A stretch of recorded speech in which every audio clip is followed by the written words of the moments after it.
I am going to repeat that song. I'll just take this all the way back to the beginning. Maybe.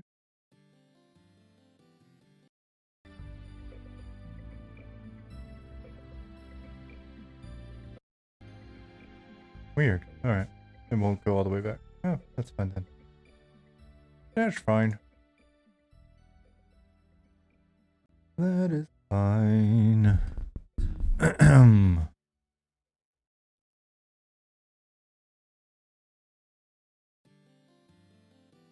Cool. Alright. Bitrate shows that we're live.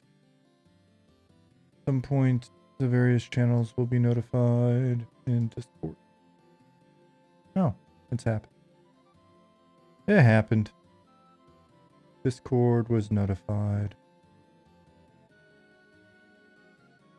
Hello, Golden Gloves. How are you? I am sleepy. Thank you for asking. Hey, Zuken.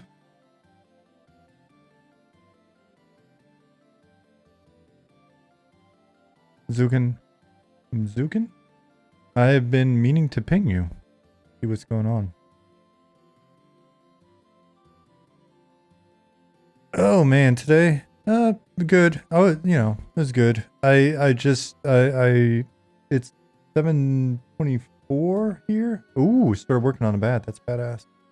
Can't wait to see that. Yeah, 7:24. Well, now it's 7:25 here. So I had dinner, as I usually do before streaming, and I am so sleepy. Had a little bit of pasta in the bottom of the chili bowl. I made chili, and man, I usually don't eat pasta. Pretty rare. Yeah. So we're gonna play test tonight. This will not be a part of the playtest, but I did add this. I added this because I wanted to be consistent with the entry into the zone. We have a zone line right here, and it used to be just you could see the end here because it was just kind of, we just set it up kind of temporarily, but I figured why not go ahead and set it up right. Ideas for Snake and some undead. We should chat. We do not chat enough. We should chat. Hey Phineas. Zarvar, hello. Wanted to ask me, how do you deal with analysis paralysis when deciding between directions in a certain game design or even life in general? Oh, that's an interesting question because I don't run into it very much, and the reason for it, maybe not a good one, but I have a tendency to think that most things can just be changed if it's the wrong answer. I mean, Jasmine is my fourth wife. So I think I learned via the lessons of life that sometimes you just go with it, and if you need to make an adjustment later, you can make an adjustment later. Development projects take a long time. MMOs, if you're successful, last for a long time. So I try not to get hung up on stuff. I believe, and I could be totally full of shit, and this is maybe just, hubris or ego, but I believe that I benefit from fairly good, what Malcolm Gladwell sort of cited as rapid cognition. I'm pretty good at pattern recognition, and I'm pretty good at I either just don't know something, which in those cases I'm super happy to be like, I don't know. No shame in that. But I'm pretty quick to sort of make an assessment and pick a direction and go with it, especially when it's an emergency or something. That's always been helpful, especially working on live games over the years, because there are always those times where something happens and it's like, oh shit. The database is imploding. It's overwriting data. What do we do? And it's just pull the trigger on some actions, calm the F down, and get going. Okay, so yeah, I added this so that we have a nicer entrance for this. And I've spent the last couple of days implementing some content for this playtest coming up tonight. And, ooh. Wonder why that's taking so long. Speaking of, hey Ollie. Hey Logan. Hey Maze. Hey Pattis.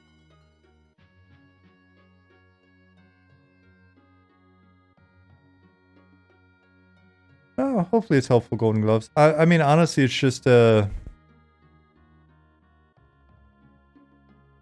there are certain decisions I don't make just for silly reasons. It's like I've been meaning to replace. I had a Fitbit forever, and I'm always a little bit more conscious of my health when I've got it. I love just sort of seeing how low I can get my heart rate. And I've been meaning to buy another one, but purchases like that, there are a lot of times where I'll just sit on it, and it's $100, but I just, But I know why that's the case. It's because of two-factor authentication. I was just joking with Jasmine. If I didn't have 2FA on my Amazon account, I probably would have already just single-clicked it. How low can I get my heart rate? Dies. Oh, man. It was, I was doing good when I first moved to Stockholm because there's a lot of elevation changes. And I was walking a ton. And my resting heart rate was something pretty decent. It was like no, was it lower than that? I thought it was like mid 40s or something. I think I took a picture of it one day. I'll see if I can find the picture and verify. There's no higher than low 50s though. And then I noticed when I drink it goes up, and then I'm like, stop doing that.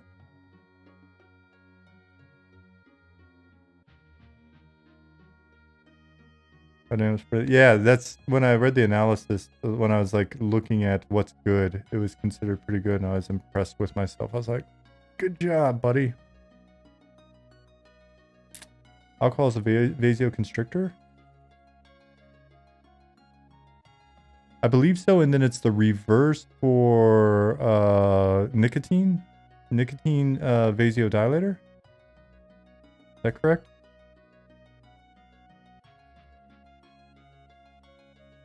Drinking increases heart rate per day. Same. Yeah. And so that's what I noticed. But it's one of those good checks, right? Because it's like, whatever. I'm going to have a, little gin and tonic or two during the week. And then when the heart rate goes up, it's like, oh shit, it's ruining my heart rate. All right. It's a silly little reminder. Or I haven't been walking much at all because, well, for the same reason I think most people haven't been walking a ton for the last 18 months. Now that I'm mainly working from in here, and I'm not trying to spend like 2 hours walking Rune during lunch or something. I'm really not getting enough steps in. So heard of folks back when who would smoke before doing cardio because of the vasodilation effects. When I was in the army, I smoked a good bit, and we would we'd get up for PT, and, smoke a couple cigarettes waiting, and then stuff our cigarettes in our sock, go run whatever the run was, and then boom, right afterwards, pull out a cigarette. That's why I like Germany. If any of you have had problems with cigarettes or whatever, apologies in advance, but like, I love the smell. I'm just not going to do it, but I love Germany. Like, no one really smoked in Stockholm. Everybody just had the little snooze packets, the dip packets. But in Germany, tons of people smoke, so it's nice to go out.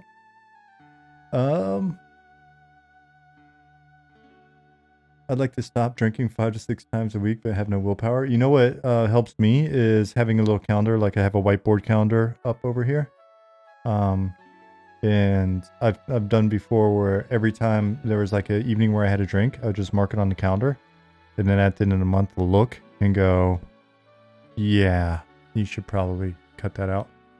Apologies in advance for Jake's video when I post it on YouTube. This probably isn't going to apply to any of you because you guys aren't the ones that comment on YouTube. But I'm sure there are going to be a number of people that are like, audio levels were all over the place and green screen popping in and out and shit. But that's what I get for like not sitting in my normal position. I just got too excited. Joys of being young, absolutely. Hey Tyron, thank you for 6 months. I need to turn the alerts back on because the guest is not here. Sorry about that. We missed the alert on the screen. Oh, do you want to hear a really horrible story? And so I'm probably going to get sick.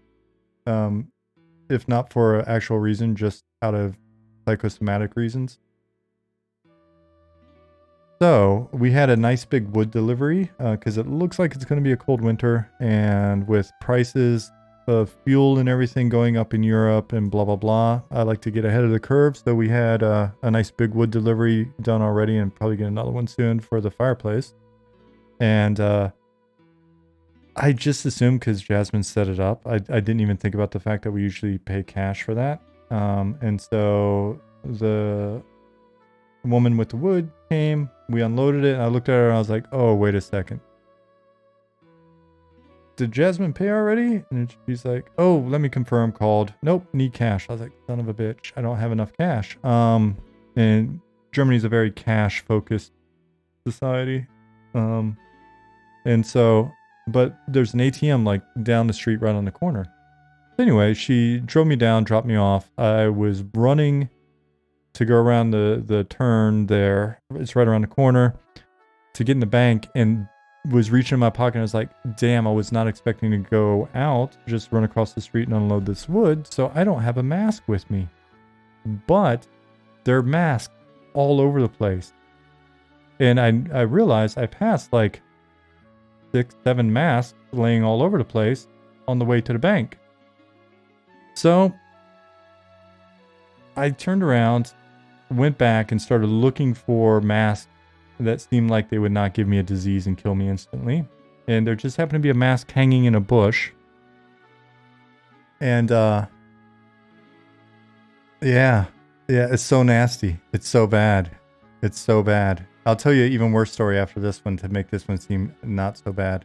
And I look at it, I grab it, I just like look at it, and it looked like it was unused. We'll see. It looked as clean as it could be. And so I just put it on. I held my breath. No, there was no putting the t-shirt over the mouth, I don't think. They got a security guard at the bank that's checking that. Though it was a new one and he didn't seem super swift. So yeah, so I put it on, I held my breath, ran in, hit the ATM, ran back out. And they don't have free masks at the entrance. No. Have you unsubscribed? I'll be around for at least a month, maybe, you think? Oh. Anyway, or are you just saying you shouldn't do that? Yeah, anyway, so as soon as I got a bank immediately took it off. So I paid her, ran home, immediately washed my face, hands, face, brushed my teeth, rinsed my nostrils, realized that we still have giant jars of the sterilizing alcohol stuff from when, you know, all of this kicked off. Ran back downstairs, got a bunch of it in my hands, and then put my fingers up the nose. And then put more on my hands, put my fingers back up my nose. So I'm still probably gonna catch the crud and be gone soon. So enjoy this while it lasts. Be generous with your compliments. Oh, yeah. So that's what happened. You want to hear a worse story? This is from when I was a kid. But as soon as I did this, I thought of that worst story immediately, and it's got me completely worried. the sickest I've ever been with the flu. I don't know. I don't even know. I'll have to figure out how I can couch this story so it's not as bad as it is. Anyway, so this is what I was doing. I built this entrance.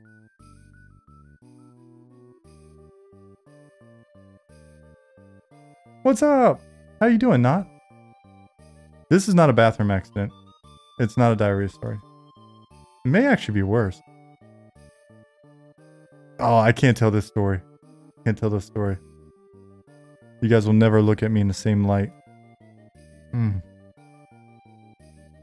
I was like a 14, 15-year-old skateboarder when this happened.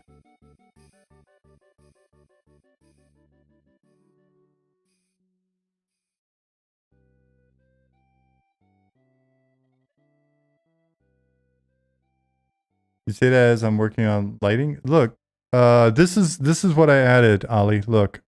So here is the entrance that we've had here. Remember how in Shaded Dunes it was just kind of like sand? It has nothing to do with condoms, guys. I don't know what your condom fixation is. I mean, I do, but it's bad.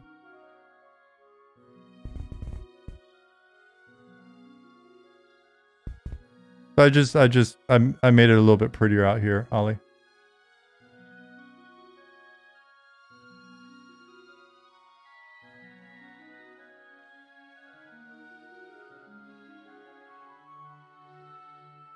Way less flat. Oh lordy, when was the last time you were here, JD? This thing has been unflat for a while. You just told on yourself. So anyways, I put this entrance in here. Nice Z fighting, but don't look around the corner. It's a mess. You'll hit the zone line here. We'll be fine.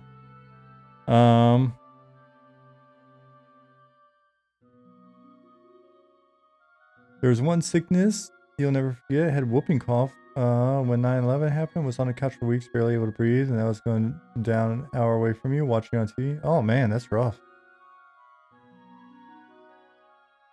Oh, okay, JD, that makes sense. And I'm just picking on you. Yeah, so we're gonna play test a bit this evening, it seems like. So, this game will be chunked into zones like that other old game. Yes, it will be zone-based. Zone lines are fun. Zone lines are fun from a gameplay perspective. Because if you have zone lines, then you can have trains. And if you can have trains, then you have emergent danger. Dynamic, player-driven, emergent.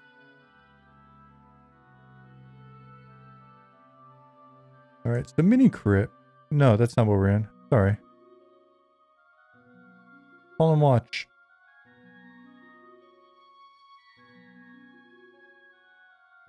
When are we testing? Whenever we can get people together. I hopped in a little bit early tonight.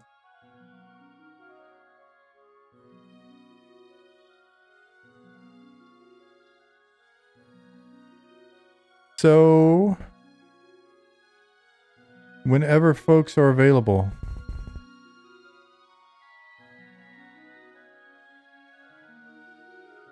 You just threw up a new client. Blech. That is on topic. Let me grab it.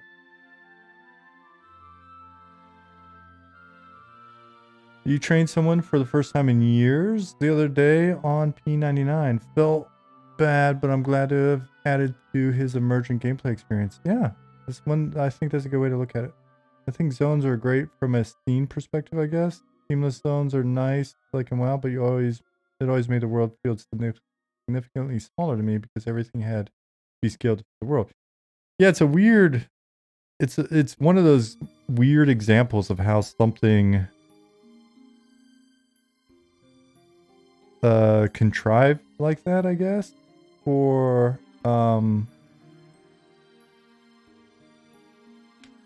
right.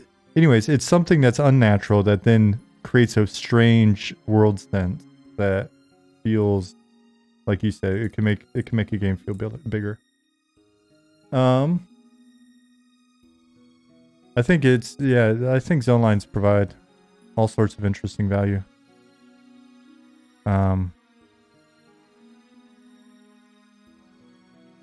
So basically, to give a synopsis of what's going on here, I look bigger. I have been lifting 3 to 5 times a week. I almost said day, because we have an extra room that we turned into a gym. So I appreciate it. Thank you. Thank you for noticing.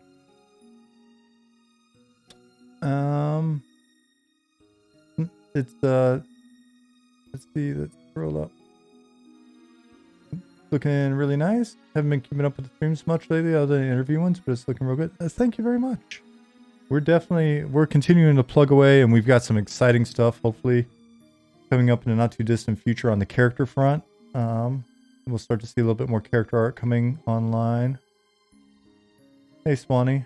Any plans to explore Project M variation for M&M? It is currently on like our phase 3 list, so we've divided it into phase 1 is like getting a very solid foundation, essentially all the functionality in that you would need to play on have an experience similar to what you would see on like P99, and then phase 2 will be where we start to take that and really push some of the design, tweak classes, tweak basic systems like how food and drink and stuff play in, and inventory slots factor in, and make it more M&M specific. So that's phase 2, knowing that we can always fall back to phase 1 on stuff if we don't like where we're heading with phase 2. And then phase 3 is like the higher risk, newer systems, like play as an NPC or play as a monster. Phase 2 is for sure the real Sim Shady.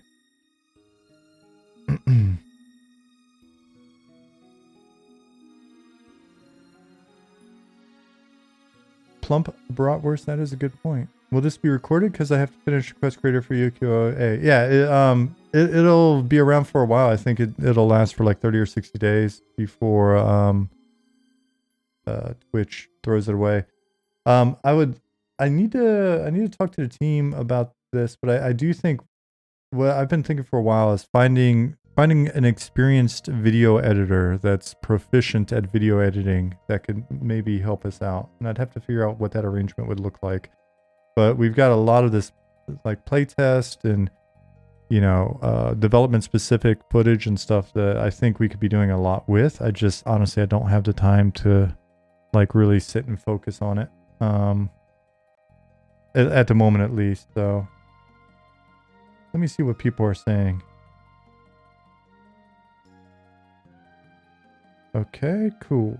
And I'm going to download this client. Are we doing new characters? We should do new characters. I have a new character. We boosting to 3 or 4? 3 at the highest. Honestly, I think if we had a full crew of, because the dungeon starts at level 3, population-wise, if we have a group of level 1s or 2s, we could probably steamroll this content easy. Yeah, level 1 would be cool. I'd be curious to see how far we get.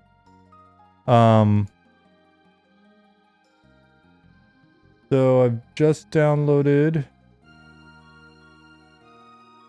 the client. Let me...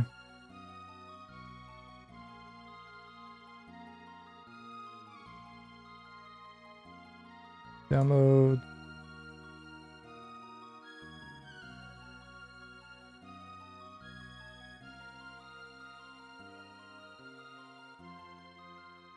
Extract to. Yes to all. All right. So we're paused on this screen for a second while I get us ready to play test. Let me try it out.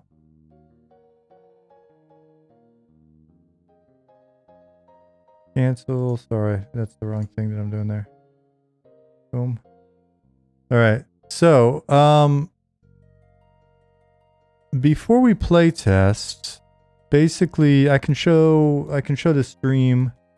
So Sitzel or Ollie, if you want to be surprised, you can just do earmuffs real quick and don't look. But essentially, we've had this zone that we've been playtesting in that Nick created, and it had a population in it, and we've been playtesting a bit with it. I'd say what the last couple of months, 2-3 months. So what I did over the weekend and earlier this week was Nick was on vacation, but I took the liberty of taking the zone that he had set up here, and it had some really cool points of interest in it. And so I ran through and kind of looked at the layout and got a feel for the various points of interest that he had in here, and decided to change the layout a little bit and make it a little bit bigger. It's not, this isn't full dungeon size, but it's a good playtest dungeon, so we can learn a little bit about what's working and what's not before we overinvest. This is all made with pieces, so that's not how we'll be making our dungeons. But it definitely made it easy to kind of come in and whip some things together. So essentially what I did was expanded it out. This really cool room that he made over here that's got a view to the outside was near the entrance. And I forget where that was, to be honest. And so what I did was I moved it, made it a point of interest, and then I moved where the entrance was and took it down. He had a cool like descent to this room that was a point of interest.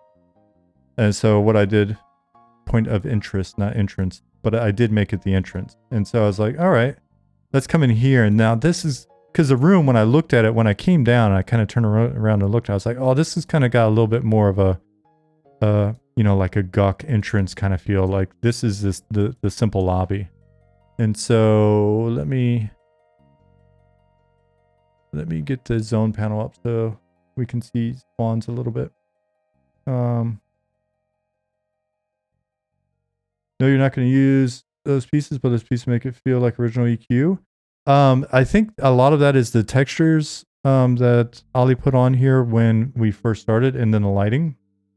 The scale, when I look at sort of the scale of the current capsules in here, I think the scale's a little big for the original EQ kind of old school feel. So that'll be a thing that we look at when we actually get our player characters in. So I'm going to enable the spawning system so that we can see spawners. What I did was basically rearranged the points of interest, blew them out a little bit, and then took all of the original spawn nodes that were in here and just sort of reorder them. The way our system works, it wound up being pretty easy to do, because what I could do is I could click on it, and then I just went through and set them up in order so the database looks nice and tidy, and I could just point to where I wanted it, and then Control Alt F, boom, it throws the spawner there, rearrange it, it's all good. Yeah, every MMO is huge now compared to how cramped EQ dungeons were. Yep, and even EQ, once it goes over a certain era, it started getting bigger. Yep, Luckland and beyond, you really started to feel it. And it became a lot more copy-paste as well, because we switched from the internal tool to using 3D Studio Max for interiors as well. So anyways, I think it's easier to add more content and start with kind of a thinner but structured approach. And so when we go through, if we start steamrolling the mobs, then we can add more or whatever as needed. But came in, looked at spacing, I blew out some of the rooms and stuff. Like this was a big room and this was a big room. I turned this into like a corridor section on the right. Made this room smaller, but it leads into a back tunnel into a higher level point of interest. Basically just did a little bit of set dressing in here. Like this would be a storage room with barrels and stuff, but just didn't want to invest the time until we get a feel and kind of see what we want. But so anyways, this theme would be like the storage area. I put in distinct populations for each POI. or each area, and a rare in each area as well, just so we can play around with that. But yeah, so this used to be just a tunnel, take a left, and now it's got a little bit of roundabout. And what I tried to do for this initial setup was look and go, you know, does each area have roughly 6 to 10 spawns that it can pull? And so what we'll look at when we're in here is we'll look at our current projection on what feels good for time to kill. We'll look at the number of spawns in a given pull radius. I mean, you can pull as far as you want if you're monopolizing the zone, but for this, we're just imagining maybe there's some other groups there, and we'll get a feel for what that feels like if we're camping. So if we're camping that rare, sort of what's a nice radius to pull from. So we'll look at the number of mobs available in a pull radius, comfortable pull radius with our time to kill, then with sort of mana recovery times and stuff like that. Current respawns so that was the other thing, is then looking at respawn time. So 7.5 minutes is what I was assuming. So we'll look at that and kind of see how we want to adjust it, right? Because I think before we were talking about we wanted a fairly rapid, just sort of consistent go, and then we can make adjustments from there. But again, that's why I like starting sort of thin and with reduced variables, and then we can look at that and go, yeah, overall it feels good. It's just a repopping pretty fast. So do we want to increase the basically increase the repop time, but keep the current sort of the number of mobs? You're all ready? Okay. Well, I'll show these guys real quick. Or you know what? There's a lot more, so let's just start the playtest. That way I don't ruin anything for us when we're actually running through, and then afterwards I can run through and show you more if we don't get to it in the playtest. But the dungeon scales from like 3, these are all level 3 mobs. It scales up per sort of area to like 8, so we'll see. All right, so let me deactivate this.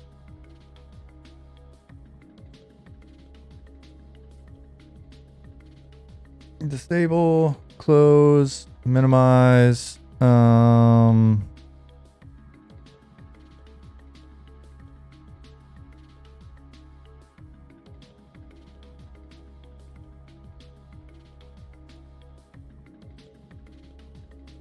we'll see. I mean, it's very possible as we get in here, it doesn't play very well. It's been a decade or so since I've populated a dungeon.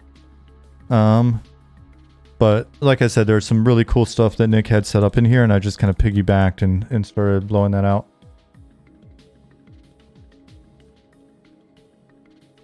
Yeah, let's hop on the Discord. It will kill the music, but that's fine. You can see my keyboard? Yep. It's a fancy keyboard, so. I mean, it's really not, but.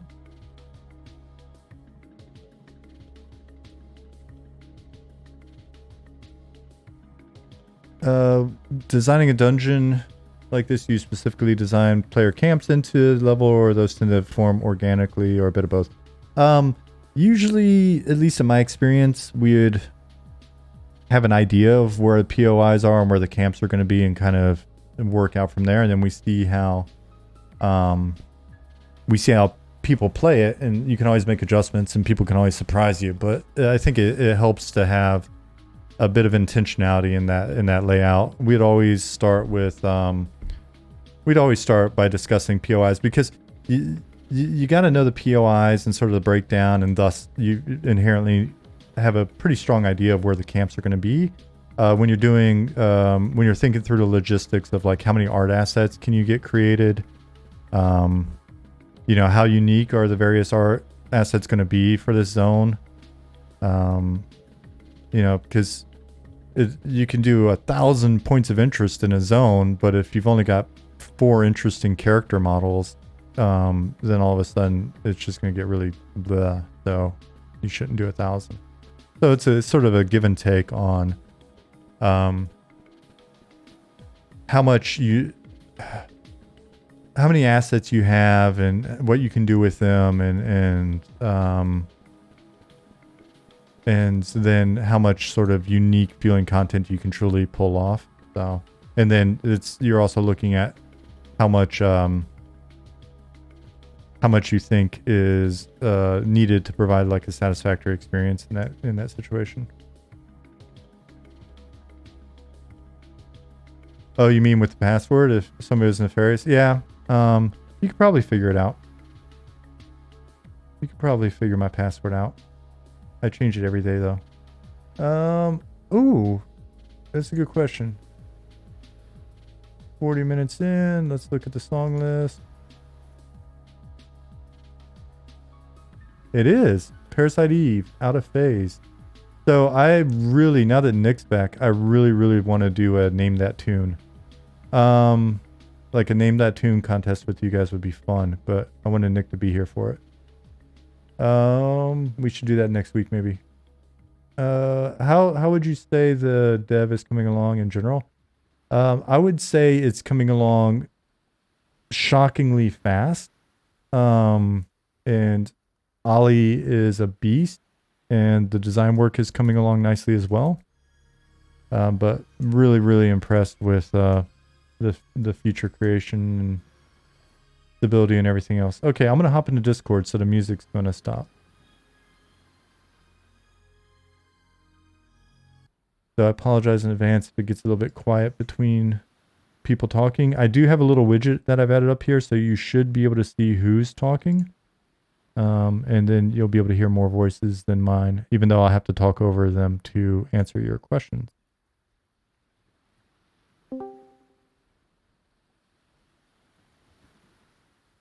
I may also have to turn them up.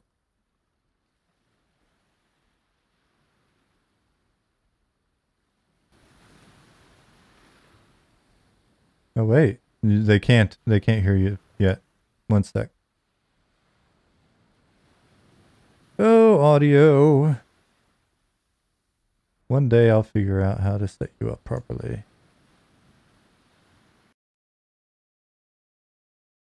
How about now? Test. Test. They should be able to hear you now.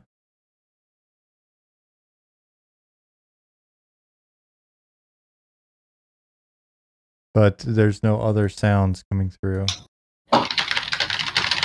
Well, we can hear your keyboard.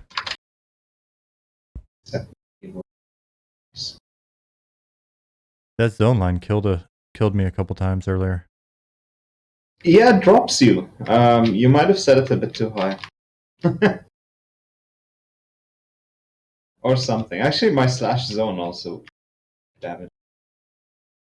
15 damage from falling. I'm using the same coordinates we discussed, so we should be consistent. Hmm.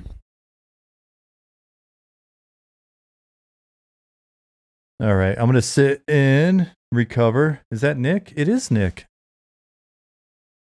He's not in Discord yet, though, and I haven't seen him yet in stream.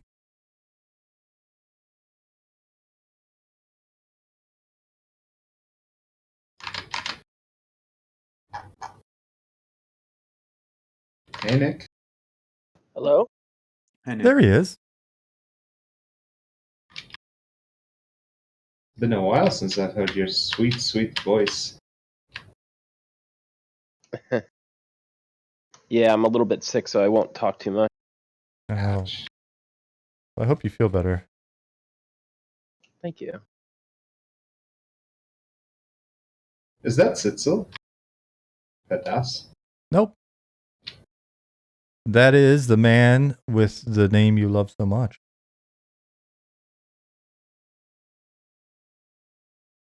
Badass the Ranger.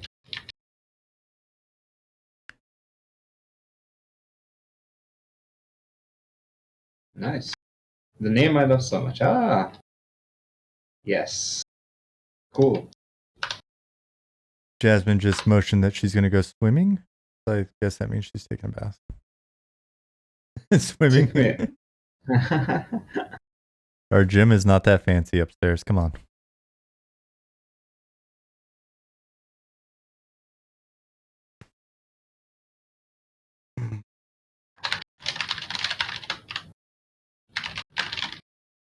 Yeah, so it's a little quiet without the music. So now I'm gonna feel compelled to chatter the whole time. I apologize. And we also don't have in-game sounds that you can hear either. We do? No, but not when I'm in Not Discord. enough. Discord kills all of the other sound. It's like a setting in Discord. So a free high five. Well, it won't be free. It's an exchange. I will give a high five to whoever can figure out why the hell Discord kills all the other sounds. And then you guys can't hear anything because it's bumming.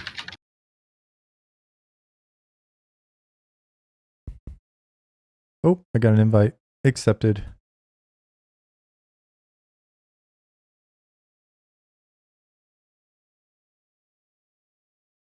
I'm just going to leave the party window up there. It's not usually, that's not where I'd usually have it. It's also overlapping your... If you hit escape and then reset your UI, it should like be more manageable. Your stuff is all over the place. I moved stuff. I don't want to reset it. Okay. Is it just... what's going on? I'll just put the target right here.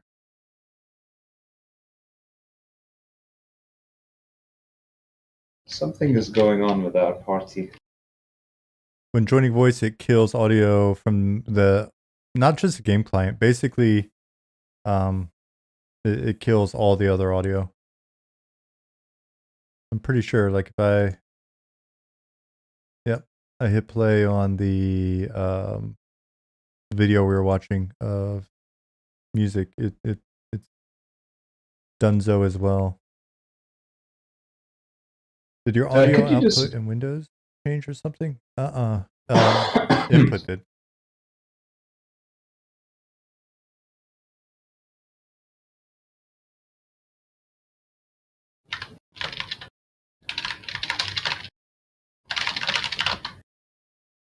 What's the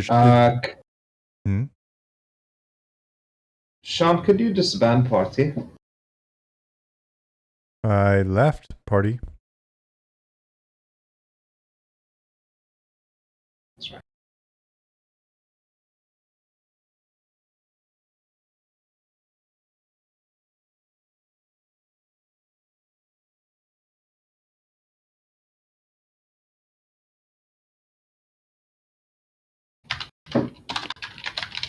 Yeah, because it'd be nice to have that nice sort of background sound right now, and it'd be nice for you to be able to hear the combat sounds and stuff. That feedback's important.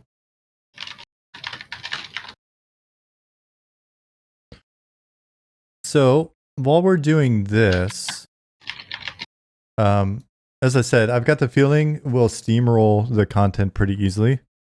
Everything is a warrior. No abilities added. I think maybe Ghoul up there's got the Ghoul route that you guys had already made, Nick and Sitzel. Yeah, so it's essentially it's just a progression of mob levels. They're spaced out pretty well. There's not a ton of them. And yeah, with a full group, we should be able to go through and kill this stuff fairly easily, and then we'll see. If you go into the sound control panel and to your default output properties, you can uncheck allow applications to take exclusive control of this device, and it should prevent Discord from doing that.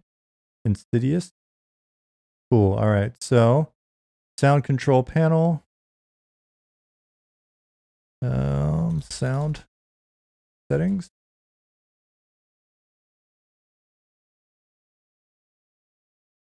And then you go to your default output properties.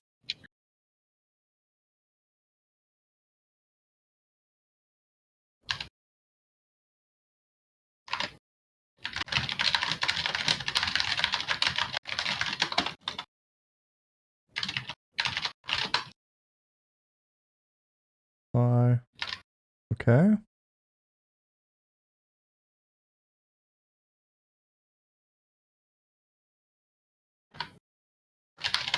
So I've done that. I've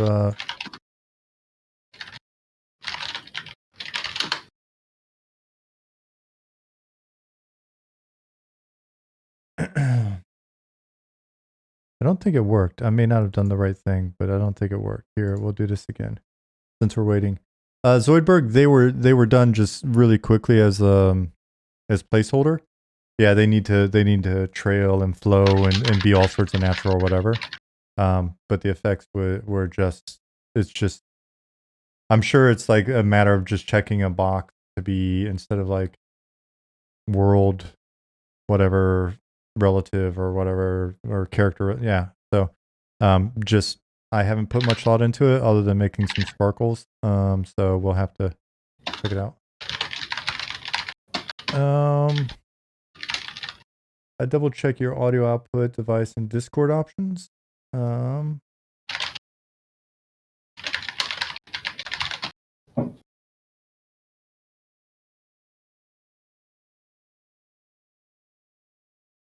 So headset, earphone, those. Yeah. Anyway, so Discord. Let's look at Discord then while we're here and waiting.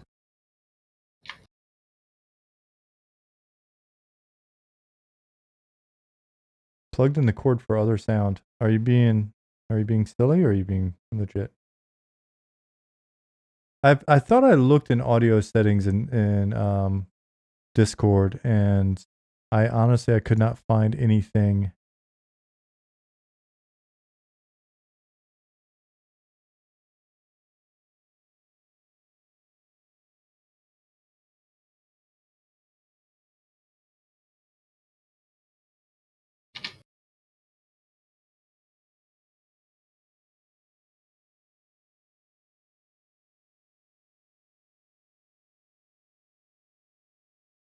Oh, you may need to restart Discord to see if the change if it did work. Oh, okay. All right.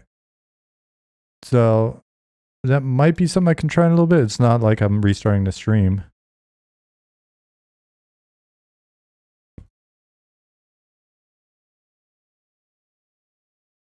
How long did that take? 34 seconds. All right. Are you guys going to be talking in Discord? Sure. Just biding my time. You guys talk some. I'm going to turn music on. Otherwise, I'm just sitting here breaking silence. Breaking silence. I was trying to get a word in, man, but you've been just blah blah blah blah blah. No way. My DPS as a paladin might be a little bit higher than it should be because the other classes. So I downscaled some paladin abilities, but not for many other classes. Okay. Just to show off what I had done. You're like, my DPS as a paladin may be higher than it should be because I like paladins. Nick, try to join group now. I just invited you.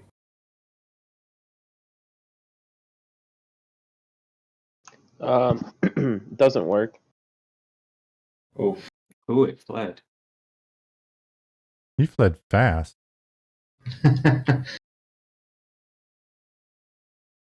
I've changed the flee logic, so I'm gonna try disbanding the group completely and forming. Okay. Okay, yeah, that was going to be my suggestion. All right. So Still haven't got that party logic okay. down. Calvin, thank you for the follow. Control panel.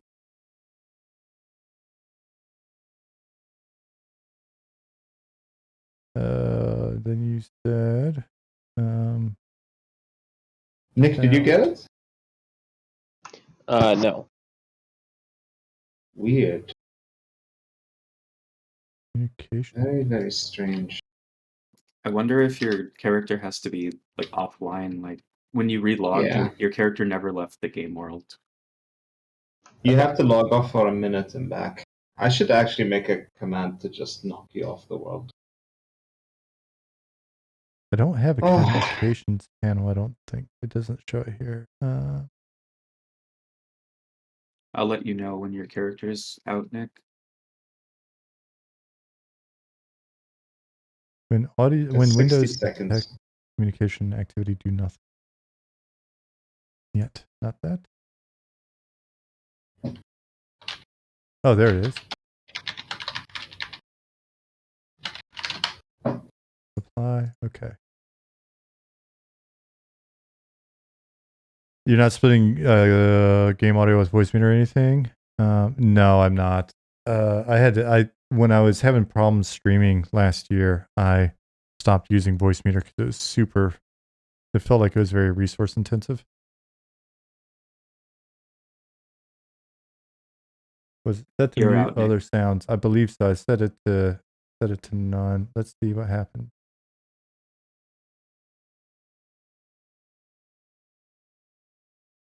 Still nothing. All right, we'll figure it out later. We'll figure it out in a bit. For now, Have you noticed my changes in lighting, by the way? in here, Mm-hmm. this room was this color, so I Oh, something happened. yeah, it looks like it crashed. Did server crash? Could be. It must be Nick logging in related. Something was going really wrong with. Is it a brand new character? No. My character's I created today. Okay. Yeah, it's been there. Oh, you mean misunderstood. All right, so I'm gonna restart. I mean, I could potentially play with voice meter, and see if I can fix it. If nothing else does, I have it. I haven't been using it. Honestly, I don't think it was the source of my problems last year. I think it was just crappy internet back in the day. Well, not crappy internet, crappy Wi-Fi that I was trying to stream via.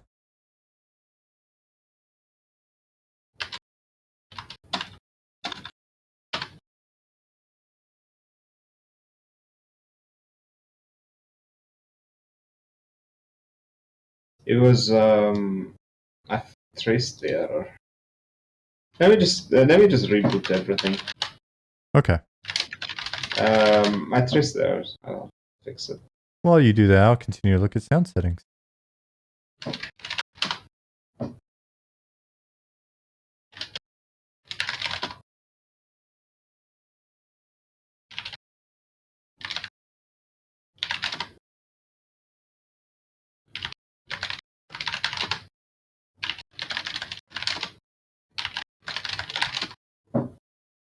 Go back. I'll look at some other sound settings.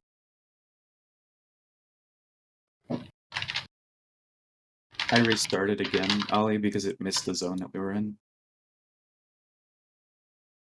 You did what? I hit the restart server. I rebooted it again because the zone that we were in hadn't reset. Yeah. And I noticed that I killed it, and then I think at the same time they did that. All good. I was wondering why there's so much spam on my logs. Let's see what Wow, most it's interesting. great.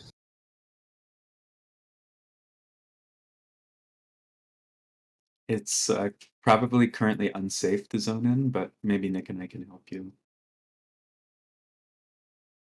Ooh, I'm stuck behind the skeletal guard.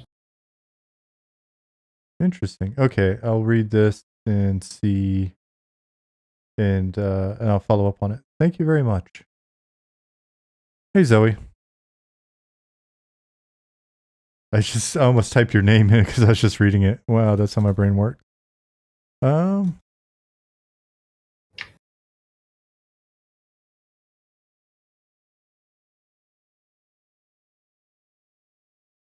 Nick, I threw you an invite. Nice.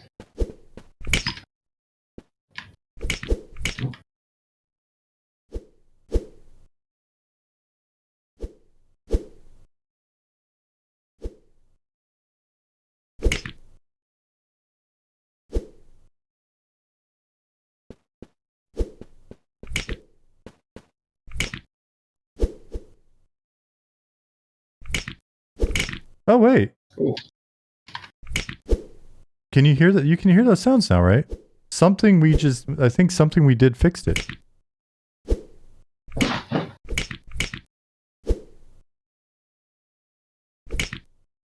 That Can was hear all my the that was my emergency heal that I used when I was at 10%. Nice. Somehow Paladin's being broken. Thanks for fixing it, guys. Seems okay. Seems like it's part of the course for us. But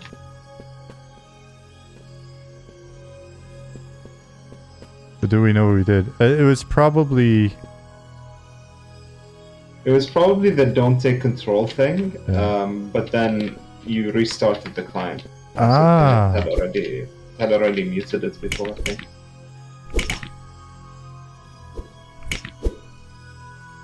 Are all textures placeholder? Really like the current art style. They are all placeholder, but they're definitely working in the direction of the art style. We've tried to only put stuff on that was either super blatantly placeholder or a decent iteration towards the style. And the lighting and stuff that Nick and Ollie have done in here. Oh, my daughter just woke up. I think really helps with it. I was messing around with lighting after I did the zone changes, and I just realized like I didn't like my lighting anywhere near as much as the stuff these guys have been doing. And then also baking the lighting with my video card did not seem to... It was like a 6-hour bake, and then it was like 2 gigs of lighting, and so Ali said, please don't check that in.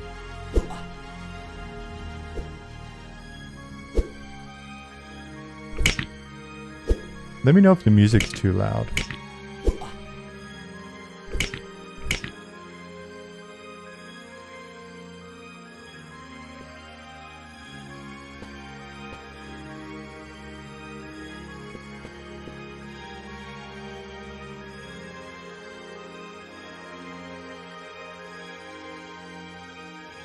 Oh, the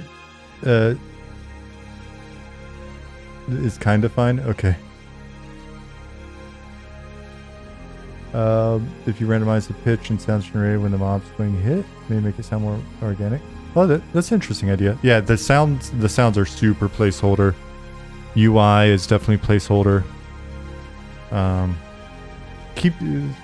Suggestions are all great. Sort of look at this as a functionality test. Characters are final. Oh, did the group leave? Yeah, okay.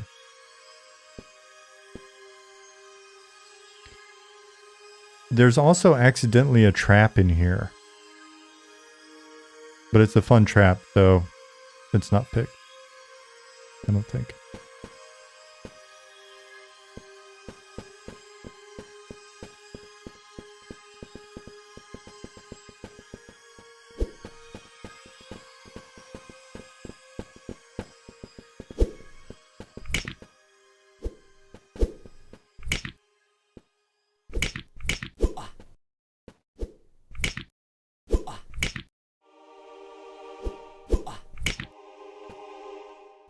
Are there classes that will be able to disarm trap?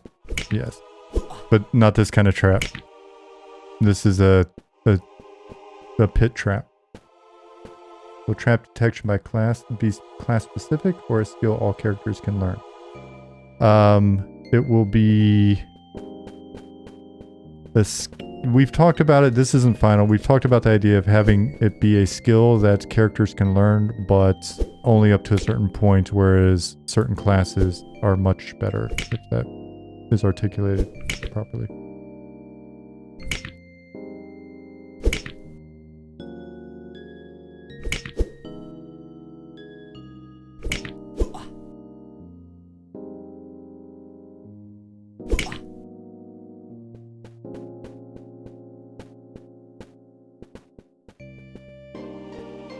Milson, if you look at my name tag up top here, it was flashing as well as the mob's nameplate.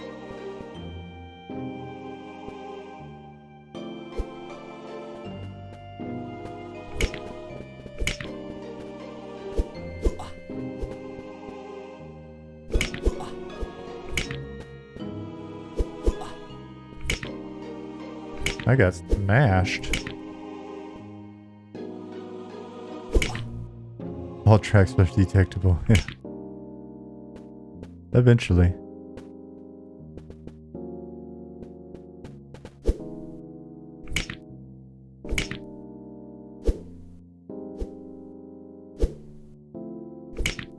We got a man down. My overpowered sorry. paladin abilities weren't enough. And Spider is dead.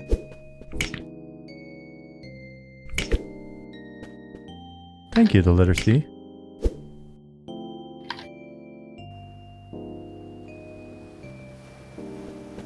I'm glad that we died, because that's sort of what I was going for with the downscaling, that the paladin heals were helpful, but not enough that we didn't need an actual healer for a group.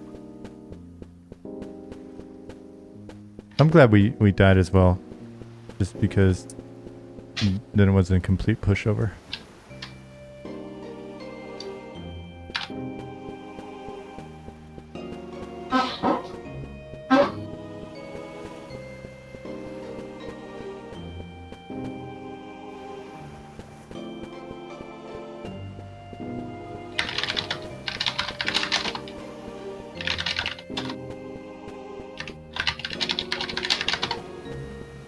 I'm very determined.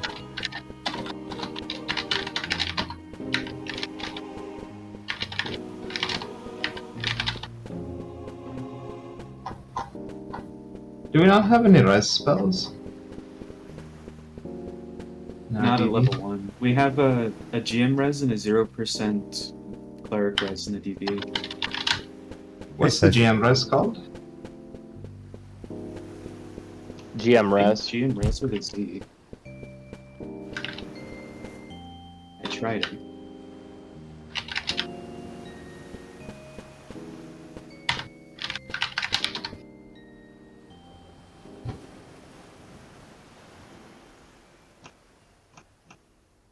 I guess it still doesn't work. Let's try Pass the it other on. one. Should make a difference. Should work. Running back. So I went out. My daughter was crying. Opened the door and she goes, "I want to sleep." And I thought, "Okay, you want to sleep?" And she goes, "Yes."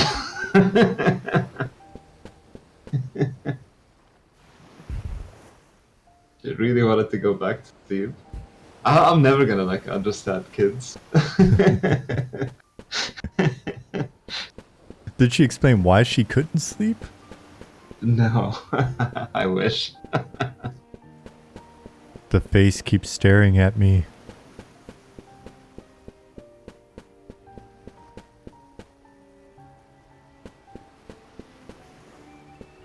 So this feels okay so far. Maybe we're level 1 and that makes it a bit harder, but seems okay.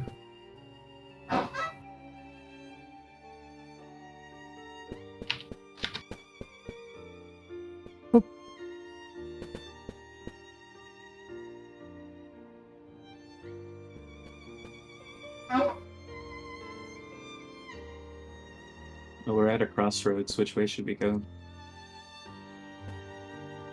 Dealer's choice. Yeah, hopefully there'll be contextual clues as to in the form of cons that help us not go too far off path. Alright, the mobs behind us are yellow. Okay, try this one. Yellow. And yellow. I think yellow is fine. There's not gonna be anything that's not yellow here.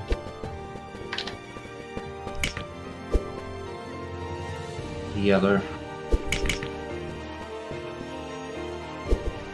Oh, I didn't mem my abilities. Newbie move. Do you start with the heal over time, Ollie? No.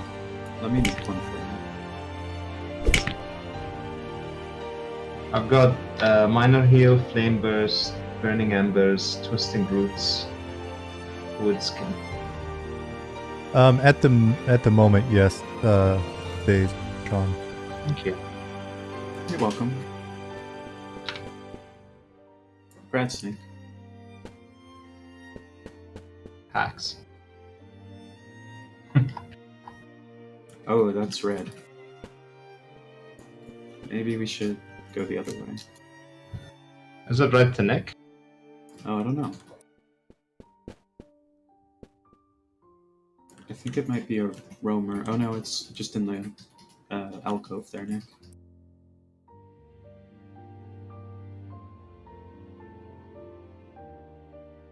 So how does Nourish supposed to work? Is it like a long-term regen, or is it a No, shorter? it's pretty fast. It's just an upgrade to minor heal, to be honest. Hmm.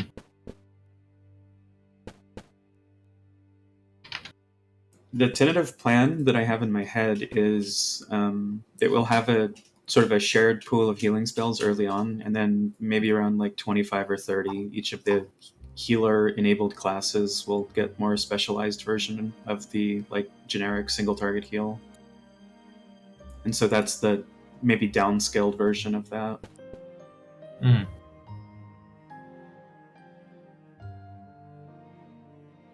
Chat, can you hear Sitzel well enough?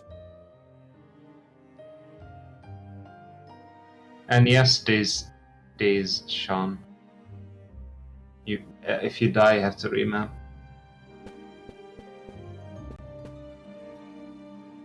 No easy mode here. Can you con this mob over here, Nick? I'm about to ding, it seems like. So if we have to grind a little bit more. It's yellow. Let's pull one from behind us, because it's gonna get Okay. us, I think, all to level. Vishin? Yeah, This might be it will be. Mezzing adept.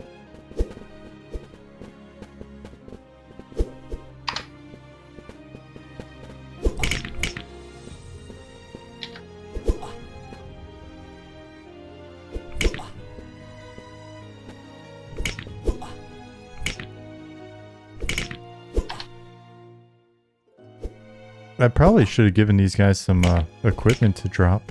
We need it. Yeah. Probably. Ooh, sitting just like snapped aggro to me. Ouch. Covering here the familiar vocabulary around MMOs. Haven't heard in a long time. Where have you been?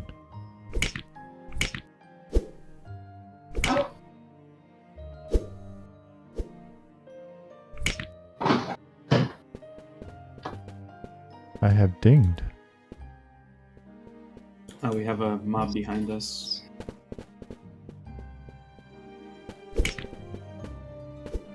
Ooh. Looks like things are repopping. Is that guard adding? Yep. I don't have enough mana to root it. I'm mezzing it. Okay.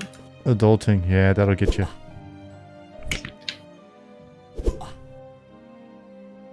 I've dropped my nourish on Sean, but not really much in terms of mana. It should be good. It seems like the scaling is too strong right now. The Maybe level about 2 there. version is 7 a tick. That's a minor heal tick.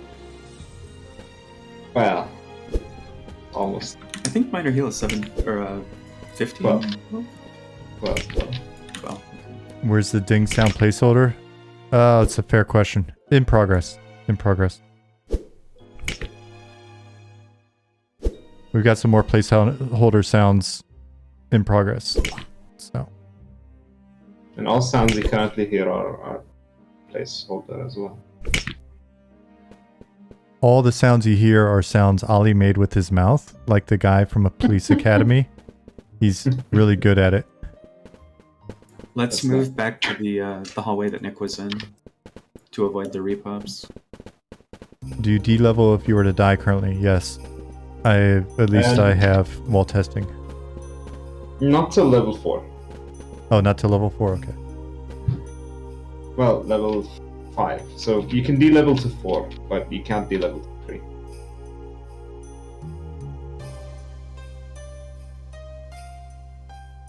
You should hear my C sounds, Love's-Puddin'. Yeah. I made the C my mouth. Dude from Yes, Police Days, Academy we- is so good. Days we do have hell levels, and many of them, more than EQ.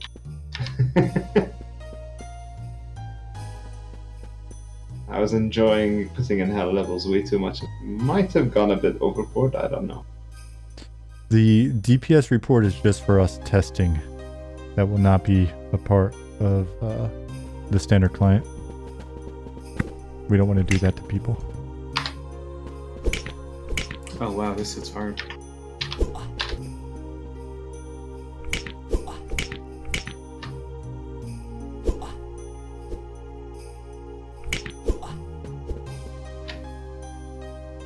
Yep, that's the thought.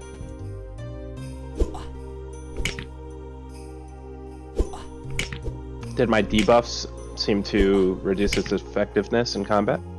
Yeah.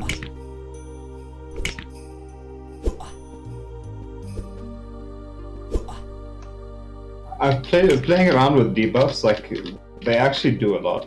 I like how powerful they feel. Like, there is a reason to cast. Man, now I feel really bad that I didn't take the time to get the drop tables on these guys. I was still sort of learning my way around the DB. Oh, good. We need some gear. Imagine if we had gear, we'd be way too strong. But then we didn't know It's time that. to move up.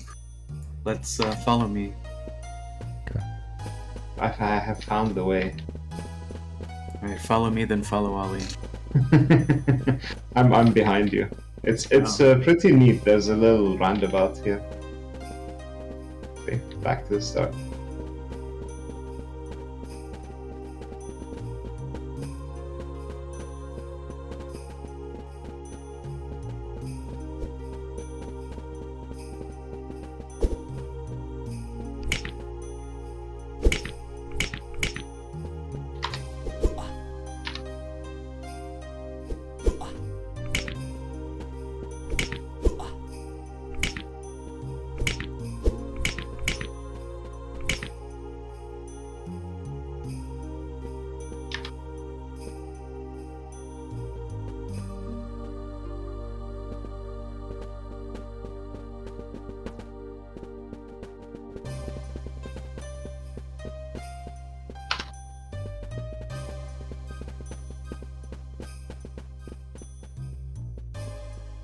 Minion army, assemble. Let's go. Yeah, we should have stuff like that. I'm a big fan of cool magic user stats. Nope, add. You missed the days where we went through some of the concept art that's been started with the art house that we're talking to in California.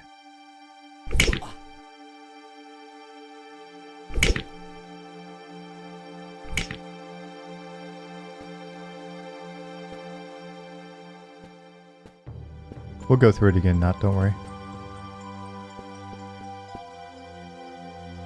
So which way do we want to go? We're getting the bug with the NPC IDs. Do we want to go somewhere safe and reboot? Which bug? So if you look down at the, so I'm playing in the editor, but it's the one where you get argument out of range exception, and it's the, every time we repop, the IDs are sequentially higher. They never loop back to like 1 or 2. But they won't. They're not supposed to until basically close to int max. So they can go up to like 2.7 million or something. What I've noticed though is that the animations start bugging out at that point, and Well, I don't know. Maybe it's just something different, and I'm attributing it to that. It seems every time that that's the case, though, that it starts happening.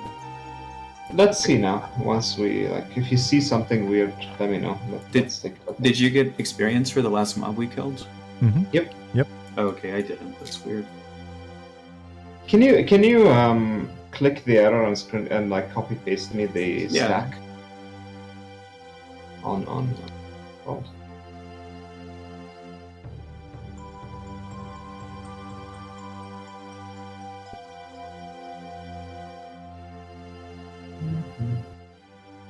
Are we gonna go up or here? Can I set traps?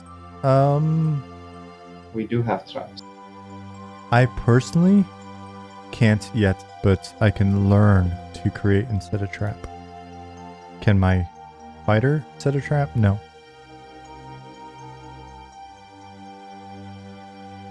The other trap was just, there's a room back there where for whatever reason the collision mesh was turned off on one of the squares, as well as the one below it. So you fall back to the entrance. So that's a chat window bug, Nick. That's basically, I think it's trying to delete chat messages and failing. I'll take a look at it. I've never seen that bug, to be honest. Okay. I've seen that, but I've seen it like a while ago. Then I fixed it. I missed some. I think we should take the ladder.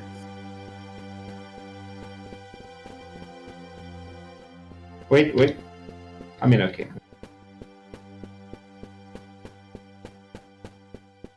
Oh my goodness. Chili, excuse me. Nick, hide back here Well, with me. don't go up Nick, there. Ollie. Nick, don't go up there. Nick, don't. Shh. The third-person camera saved us, Sean.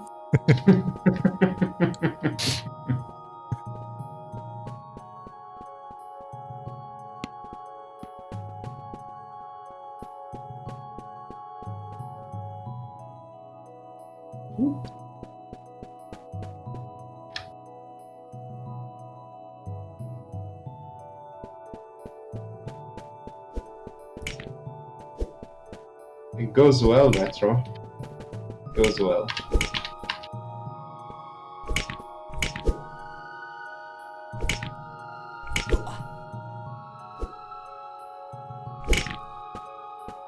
There's a lot of abilities that are already in that we're not messing with yet. But I can see like fighters getting a lot more agile and mobile.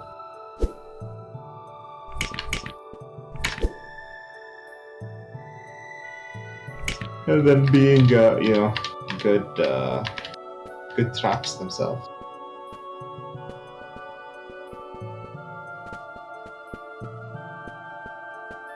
Ooh, what have you done here, Sean? Ooh. Ouch. Ouch. Ouch.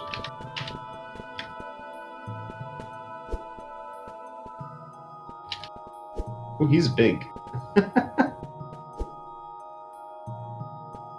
It's one big capsule.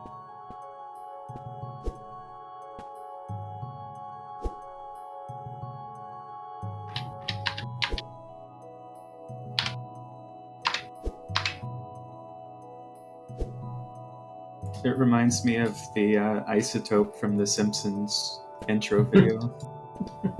This was the toxic. Was it toxic zombie or toxic ghoul that you had? Ghoul, Nick? yeah. With the root as well.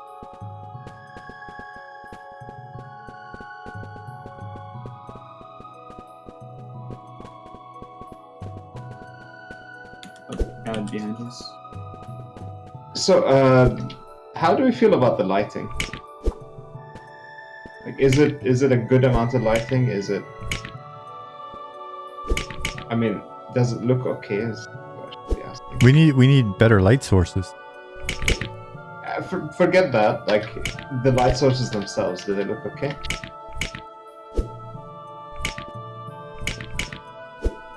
There's a reason I asked that. I think it looks good. So the color profile that I had up earlier was like sort of blown out with gamma and brightness, and so I turned that off, and it looks like very dark and dangerous now. I've switched off basically baked lights. Everything is real time now. Ah, okay, that's why you're asking. Yeah, we're talking Yeah. about the giant lighting files. Yeah, we don't have them. I took them out. If we're gonna stick to this, then I'll have to put in something that like disables lights that are out of line of sight, because that lag is. We get a bit of lag. Hmm. Ooh, what's this here? Oh, named. The ladders don't have collision, so you just kind of have to follow the volume up.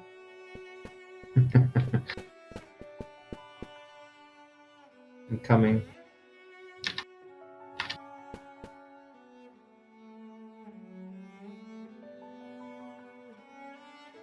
Ooh, rooted.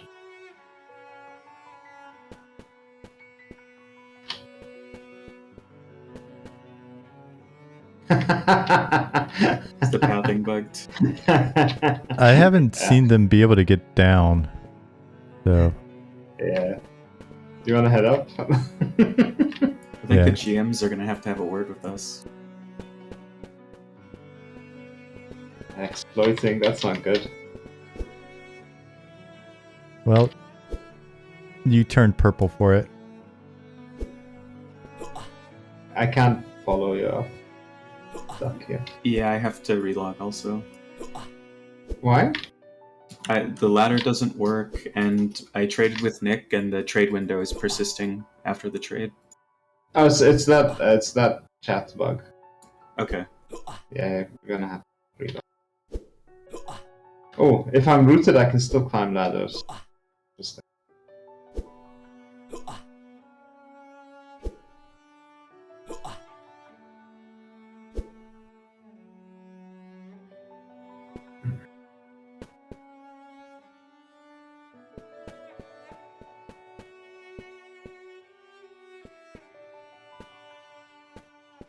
Yeah, so the question earlier was what kind of pulling splitting mechanisms are you looking at?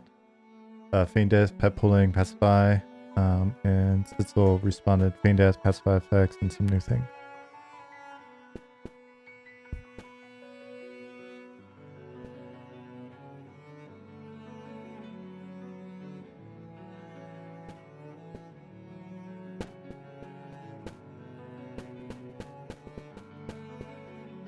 Do you think my inability to climb the ladder is related to me playing an editor, Ollie? no, No. that's ladders. Look up, look up.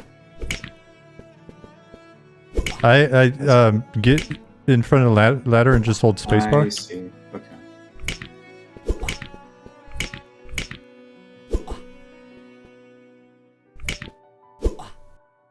Sean needs to put in a collision volume there. Yeah. The collision volumes were I cheated in Shaded Dunes because like the first one you set up already had it, and so I just duped all those, and then I didn't have that here. So. Or if there was one, I missed it.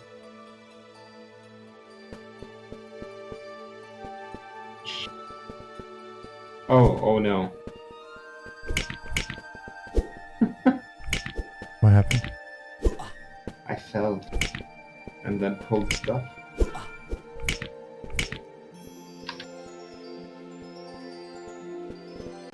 Could have been a wipe. Probably Do not. we want to try the named? Of course. Does he have loot? No.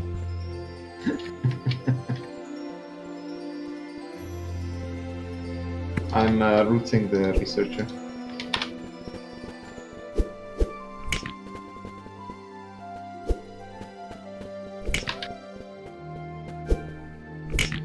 This guy's just placeholder anyway.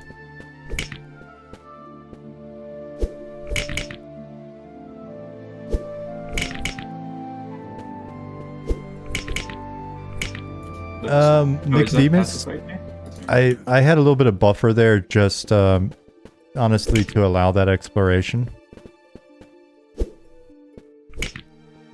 This layout's pretty forgiving. See you, Not. It's good to see you again.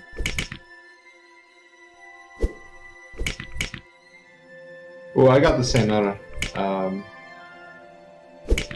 Argument out of range. Chat window.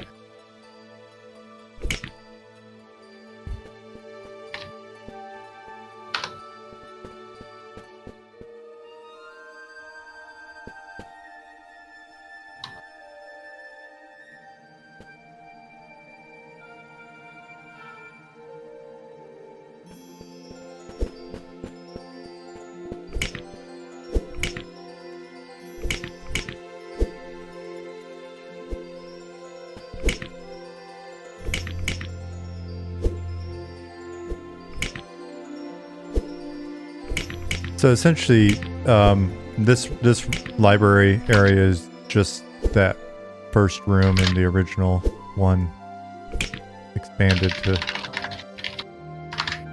Okay.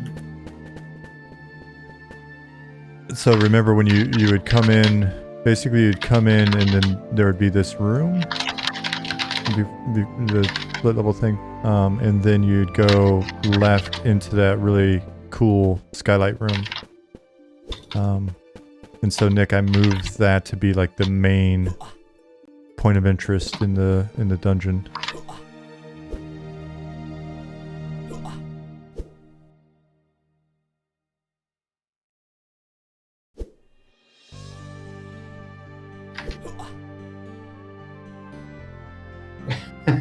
I logged in and I was already rooted. What? How? Hey, work boy.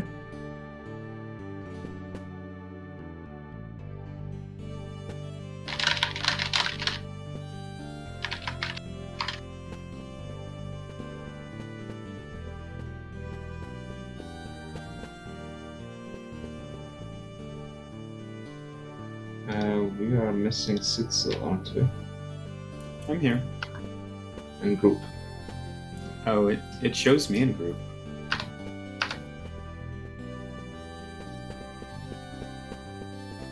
My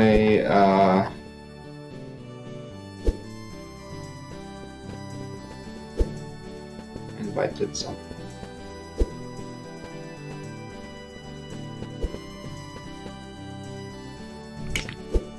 Says you already have a pending invitation.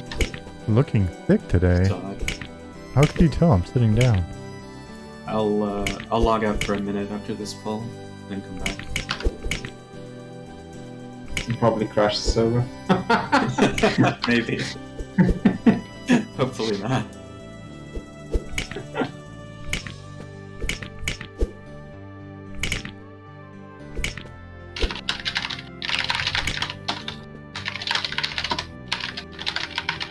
But party still bugged in my notes.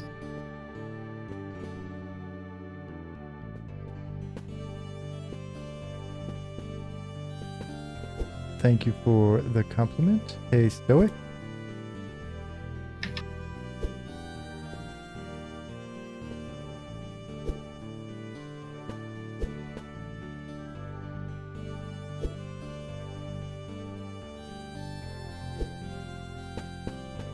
Alright, I'll be back.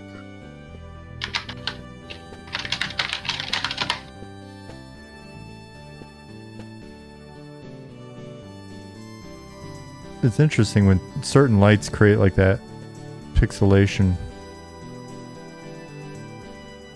Let me see. Oh yeah. What is that? I've done it.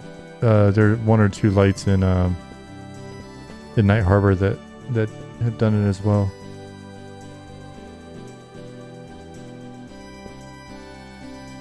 Must be all the torches, because they all have the same settings. Yep, they do. Maybe the blue ones. I'll check. Yeah, seems like the blue ones. Maybe they have a lower resolution. Nick said bad light map. Life map doesn't exist anymore. It's all real time.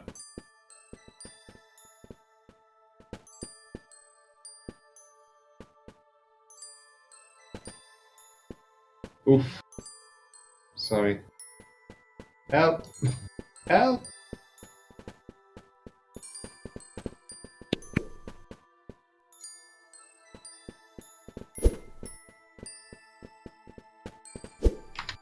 Alright, I'm back. Ali pulled for us. Thank you, Ollie.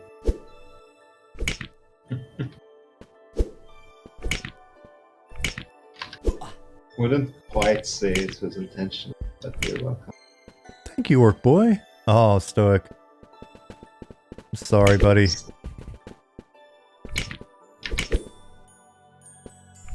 Do you have an invitation you can accept? I do not. Still says you have a pending invitation. Hmm. You have to disconnect from world, which is not as soon as you disconnect from zone. Okay. Like, give it 10 seconds. Oh, awesome, Orc Boy.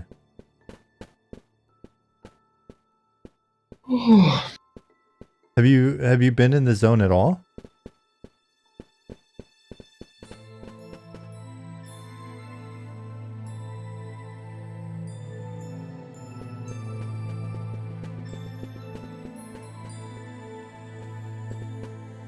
Alright, I'm getting super sleepy, guys. Oh no, yeah, it's been a long day for you, huh? Yep. Ooh.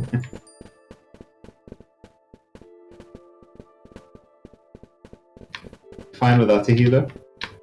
I need to wait for replacement.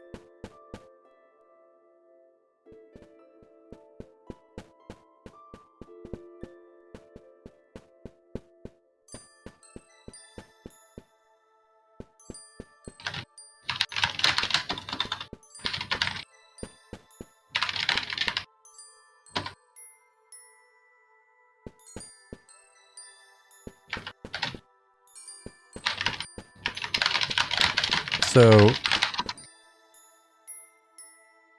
the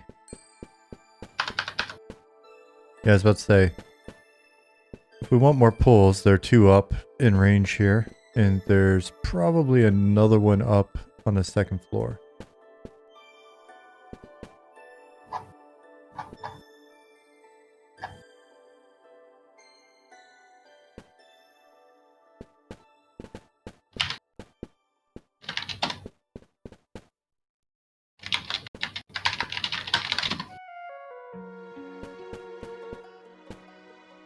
Alright, parties are all types of bugged.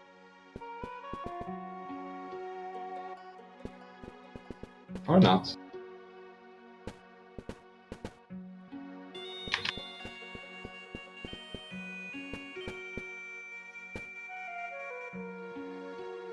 Ooh.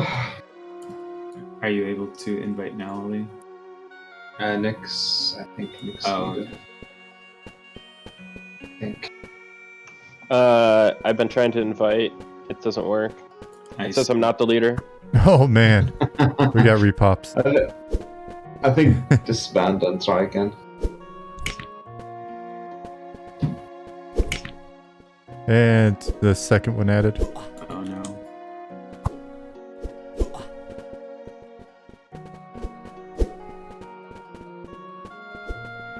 Nick Hamden windows.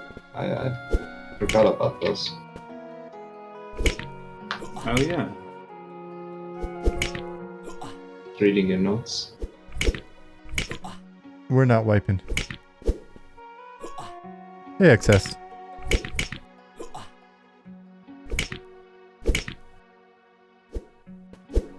You won't wipe with an out of group healer.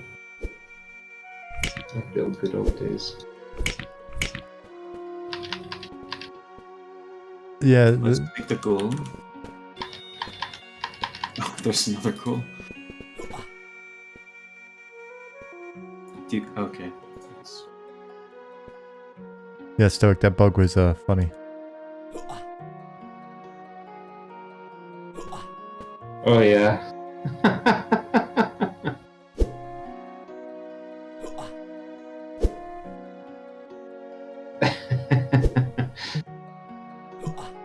The Ghoulish Scholar is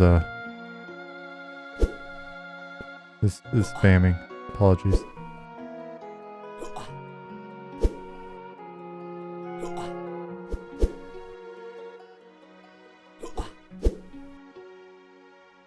I think someone was slowing. I don't know who was casting slow, and I was just giving them like 10,000 times haste. Researcher next. I'm. Yeah, I don't know either, Ali. I don't know who that could have been that was casting the slows. Yeah. No idea. Is there any lore built up for what this dungeon is going to be? So this dungeon is Another ad. it's mainly just sort of a cobbled together test zone, based a little bit off of. I mean, yeah, I'll just say no. That said, like I said, when I went through this weekend, was looking at kind of what was set up in here originally. And then what we were calling it, sort of placeholder, Fallen Watch was originally, I forget. Anyway, the easiest short answer is no, but there was some cool lighting and rooms and stuff in here when I came in and started reworking it. So there's at least a theme. Start. But this was really just meant to be a test zone.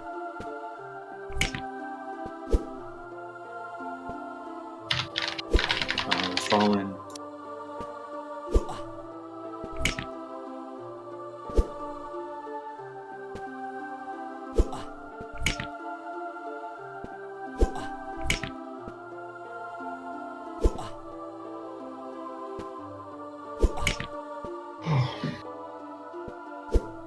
I'm about to get murked.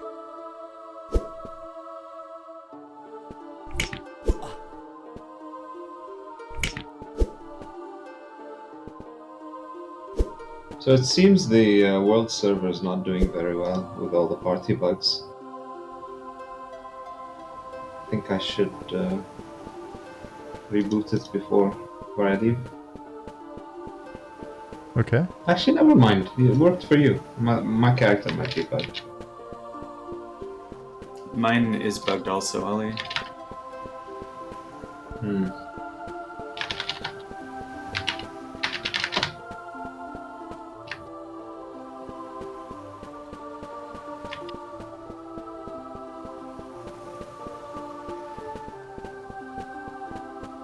Do you need GM recovery services? Or are you okay? Yeah, I'm running back right now. Well, but how do we want to do that? Do we want to regroup and sort of break through, or?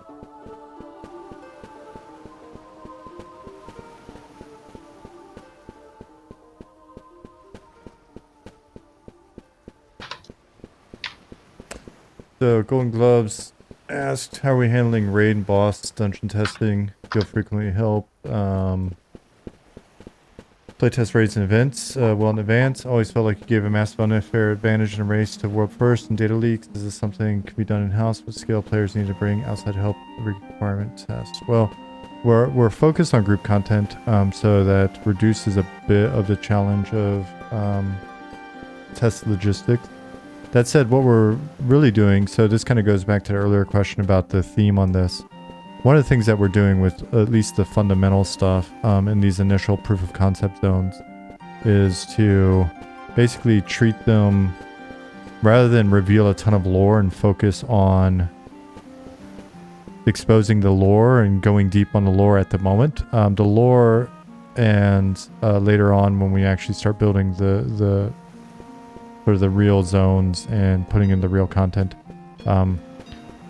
we're not focusing on that. We're just focusing on functionality, and then proof of concept will just be a small subset of the world that we can just iterate on a ton, and then that'll help us when we go to expand out the have that extrapolate out to the rest of the world. How we wind up testing all of that ultimately, yeah, it's a little bit early. I don't want to give you a super wishy-washy answer, but got ideas on how we can essentially test without the whole game basically being mapped out before it even goes live. And then ultimately the game's going to have a high focus on scheduled content and fairly deep and obfuscated content progression, factional unlocks, nebulous quests, all sorts of scheduled things like day-night seasons, other precursors, etc., serving as prerequisites for unlocking other content. So, yeah.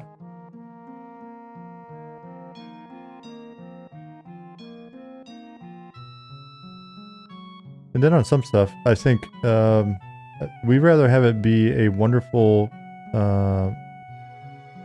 period of discovery with some bugs than try to make it ultra polished perfect at the sake of revealing all the information.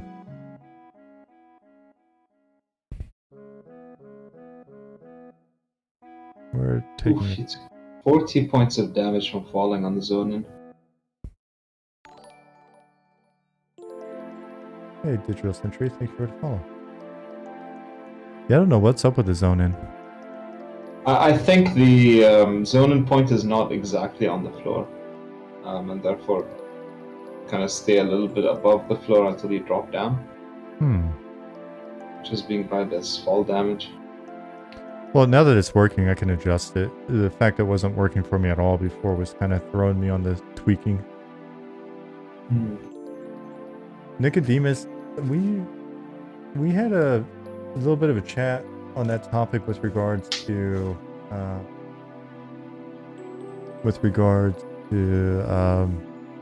like a roleplay server. The integrated spatial voice will just be, it's a thing that I'm not, I don't know. I don't have strong feelings at the moment. I know folks have been... Oh, is the bot not working? Oh, let me connect it. Sorry. Oh, wait. It wants a new authorization. Well, damn. That's not going to work. Do you want me to reboot the server while you back in?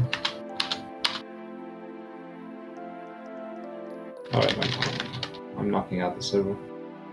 Sounds good. Did you want to go to bed, Ollie? I can roll a healer. Yeah. I've already logged out. Okay, sounds good. You heading out, buddy? Yeah.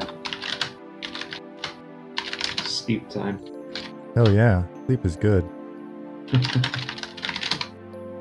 Hey, server's back up. Thanks. Thank you. Kennicor asked, John, can you comment about the topic Retro Gamer is asking about as far as how far out the game is still? That's one of those things where it always bites you in the ass if you try to be specific on timing. We've looked at the phase 1 stuff, essentially the remaining sort of core MMO functionality that would give us kind of a 1999-2000 era MMO experience. The current milestones map that out to Q1 of next year. Excuse me. Keep in mind, we've got a lot of content ahead of us for it to be a full game, but we should be in a nice place functionality and sort of proof of concept content early next year, and we'll see how long it takes us to get some of the more M&M specific stuff in and play with that. So, you know, I would say by Q2 of next year, we'll have a really good understanding of where we're at, what direction we want to go with regards to launch, and funding and a number of similar related topics, and be able to discuss things in a little bit more solid manner then. So because we're looking at 2 or 3 phases. So phase 1 will be wrapped up Q1, I'm pretty sure, but then we'll look at how long we need for other phases and testing and tuning, and then yeah, there's all the content. The last milestone of phase 1 will be us working on ensuring that we've got good functionality for making the game accessible for testers. Updated roadmap soon for us to view. It's fairly updated if you go to the Trello. I'm sorry the bot's down, and I should have checked it before I popped in. Let me see if I can just get you the Trello link. Done. Got it? Thanks, Yeah. Ollie.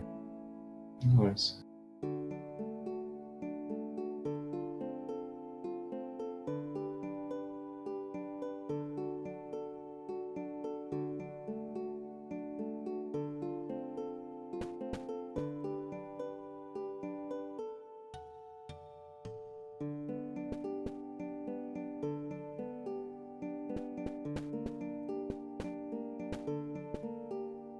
Well, let me update some of this stuff as well. Here.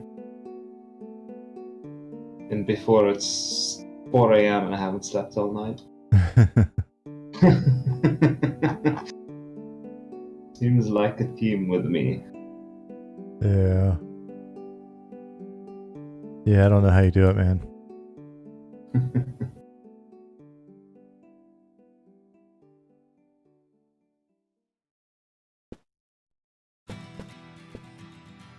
Somebody will ask like either a design or programming question in Discord right as you're going to bed. Yep. Always. On the upside, I'm about to be level 3.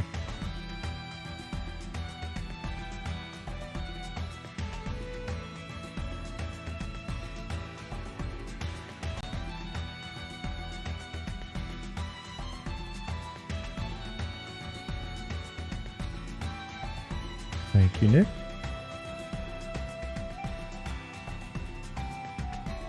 Okay.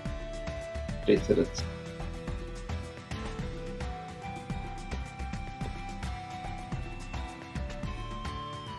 Thanks, Ollie.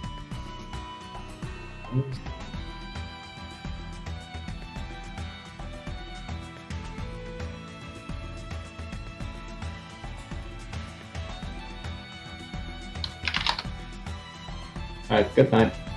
Good night. night, Ollie.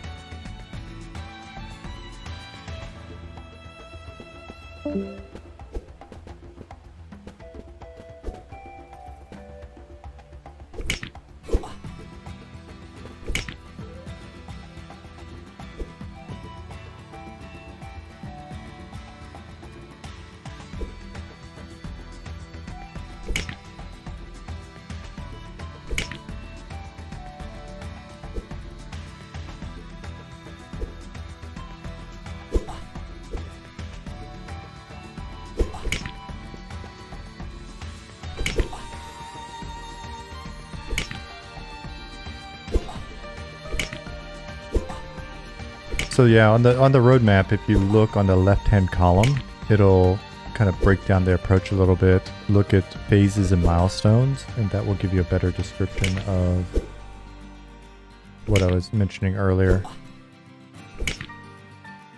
So ultimately, what we're shooting for is to get a proof of concept done that is a very, very solid representation of the game, minus all of the content.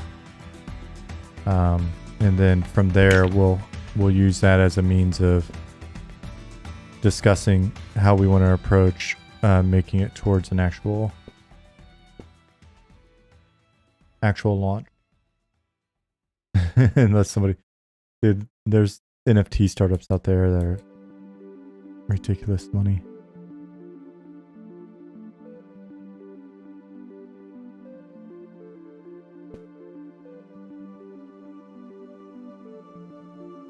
Weird. I feel like the game sound stopped for me.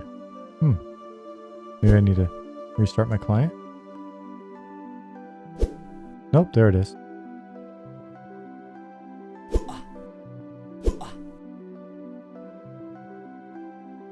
It's like, why am I thirsty? Oh, because all my gear is on my corpse.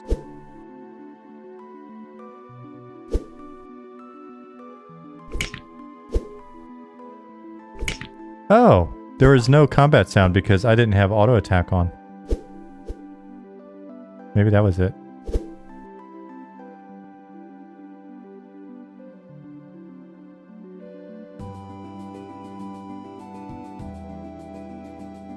Yeah, we've got a ton of the core functionality in, guys.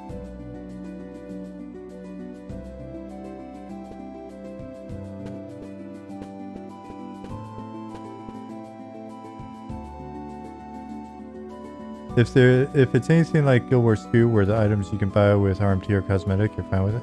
No. There's no buying anything in game.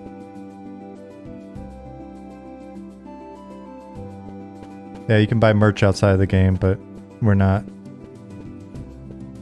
selling power or customization or anything in game.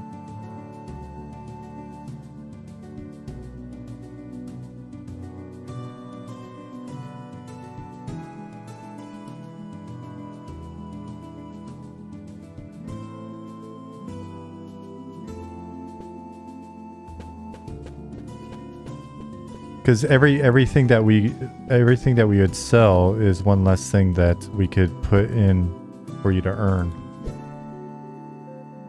So that'd be a bummer.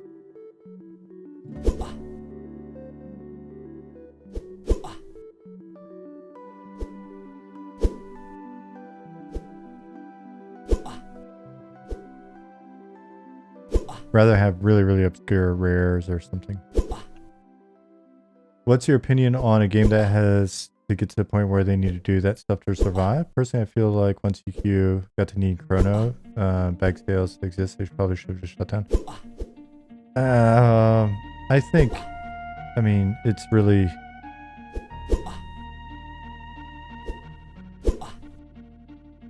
My thought is,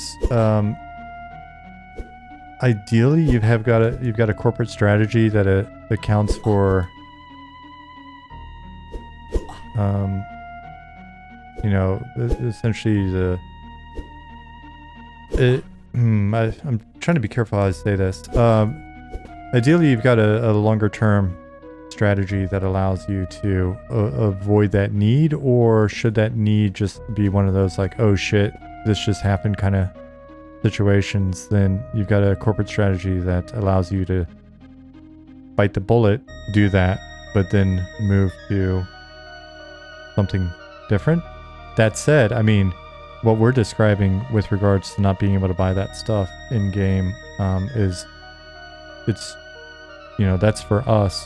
Other companies are maybe even doing the smart thing by selling cosmetics and, you know, vouchers or Chrono or whatever, because they're not leaving money on the table. We are clearly leaving money on the table by not including those things, but we feel like it's important to the integrity of the concept that we have.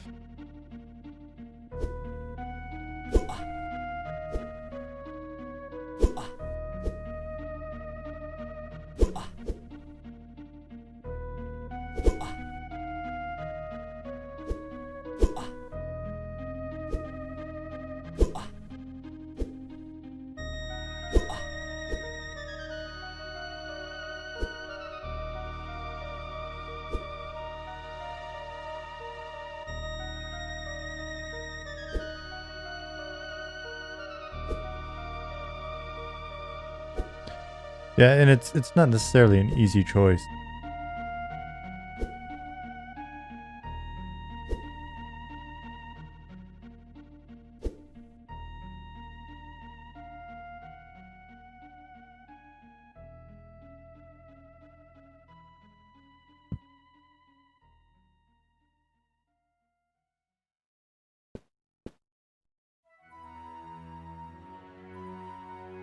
Thanks, Kronos. Retro gamer, I believe that cosmetics affect the game just because it's one less thing for people to earn in game. When people see something cool, they should be wondering where that person got it.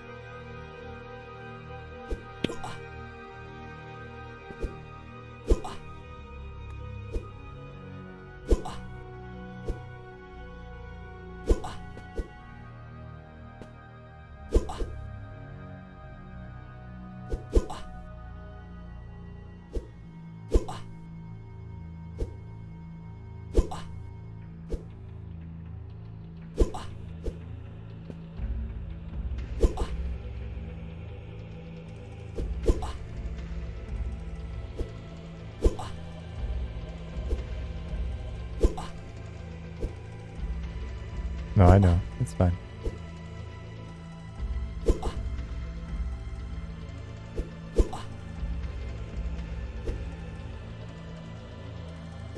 Oh man, I'm wondering if I'm gonna live.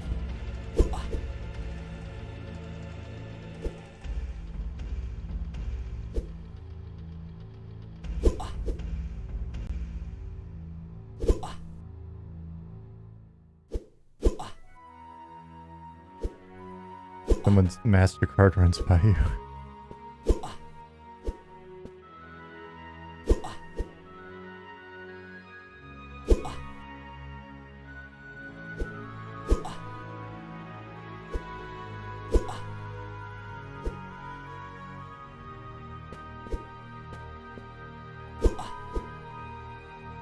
Did Bob? I did not. Oh, sorry. What was that? Respawn behind us.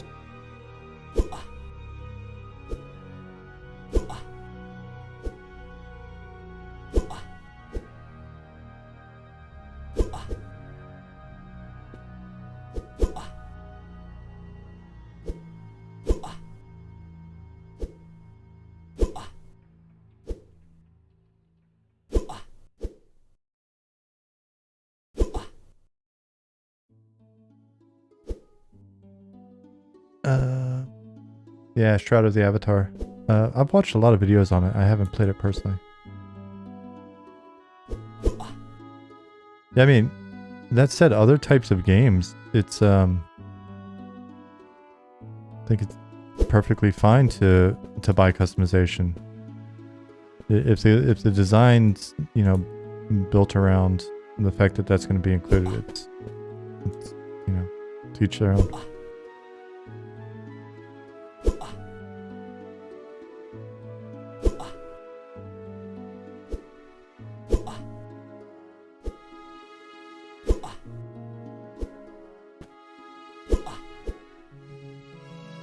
It's crazy. Being dehydrated and not having my sword, I'm like actually concentrating. Not enough to always hit auto attack, but still. You didn't loot your corpse? Was it down there? I thought we were having to go back to him. No, I summoned it. It was at the zone end. Oh shit. Sorry. Oh, no, I thought we were breaking. I was like, oh, this is challenging. Alright, I guess after this one, if there hasn't been repop, yeah, then Pattis and I can go.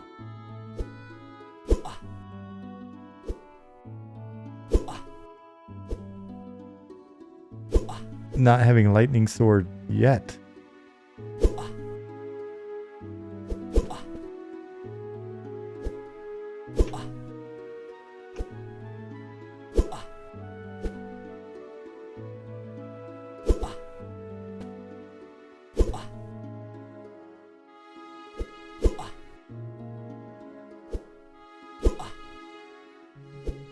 Oh, you summoned our corpses? Thanks. Well,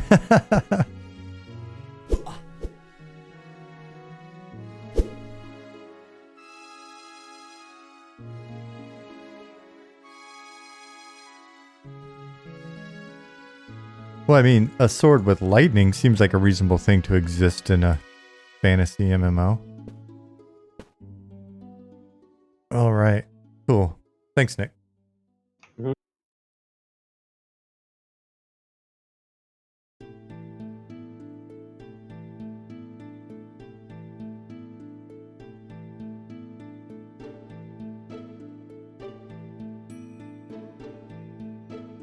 I mean, the subscription thing to me has always felt like it's a fair exchange. It's you pay us X amount each month, and we provide you with, you know, a reasonable, hopefully a reasonable amount of content. Our goal is to try to make you want to come back the next month.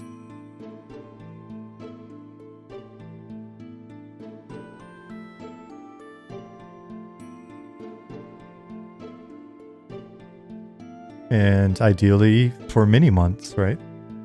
And then hopefully you're so amped on what you're playing and the community and the team that made it for you and all that stuff that you know, when we've got little capsule guy plushies and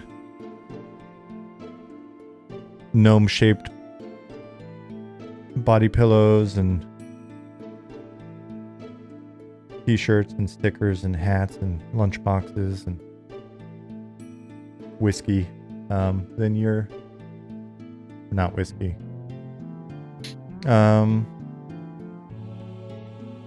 Yeah, see? Speaking of playtests, Hidden Tree, Nick's back. We're looking forward to setting that up.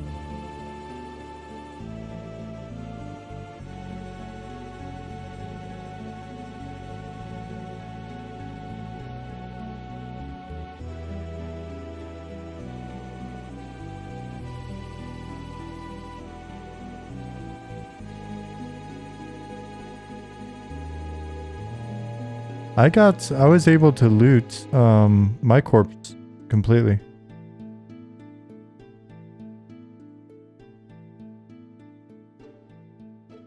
Are you guys playing with the latest client, or are you playing in the editor? Ooh, I need to sit I'm down. in the editor. Okay. Wonder if that's it.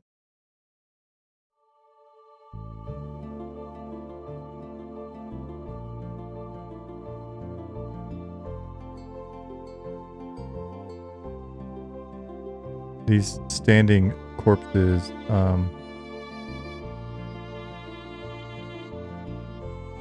throwing me. Yeah, I think I'm bugged out. The only thing that's working for me is the chat. Oh crap. Oh, I'm not regaining any hit points.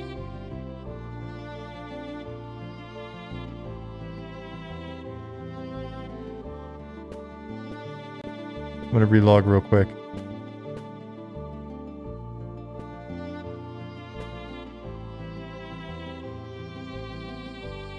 Leaving the group. Well, that's not working. Killing the client. That worked.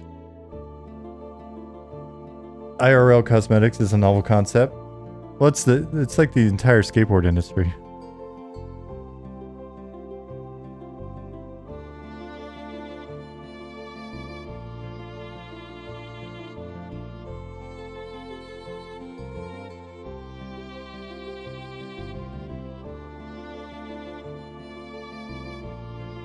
The goal is to make a game you love so much that's so cool that you want to wear the t-shirt.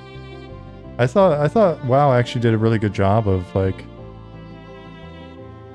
getting to a point where it was enough of a lifestyle brand that people were wearing their faction shirts and all that stuff. So something's up with the server. I can't get back in.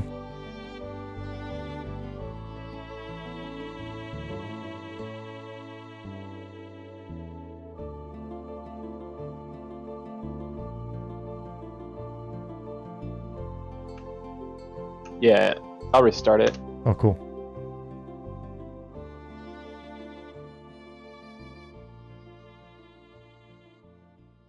Oh, banned for hacking. What's the plan for armor textures? Is it going to be like cloth, leather, chain plate, all look the same, or individual pieces will look different?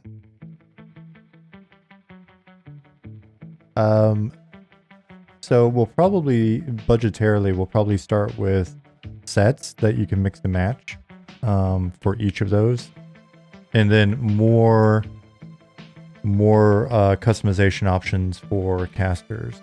So we're currently looking at how to break that down and how that'll potentially work. So like the robe would be upper half, lower half, waist, potentially sleeves, shoulders, things like that. So, but we're working through that right now.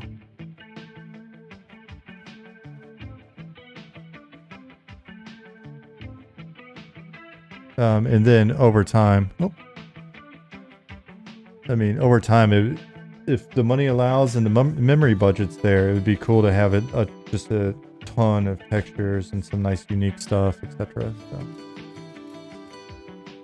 And of course, like color variations on textures and the usual.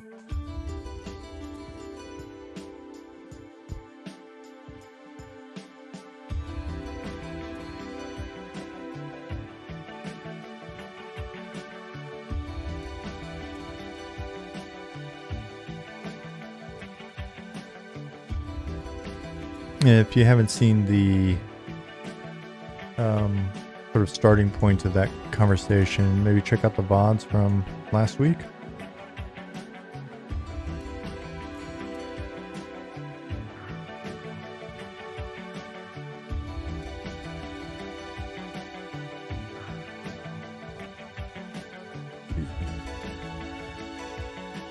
This is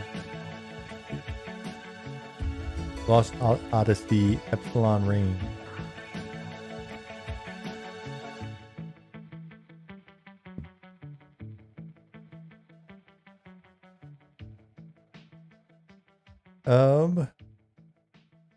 StarVR, the general approach, the classic approach is going to be taken, but we're looking at the geo maybe more varied.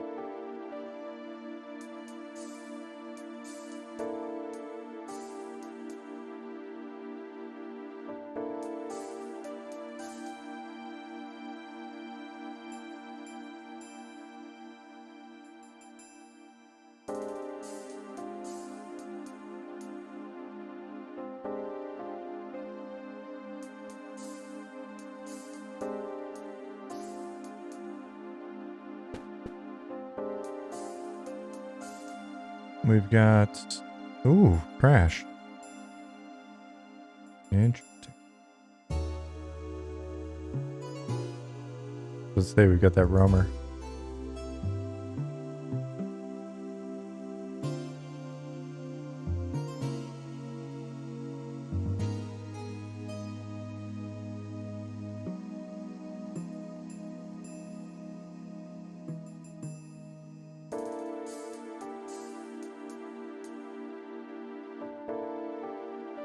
Yes, please stop crashing us.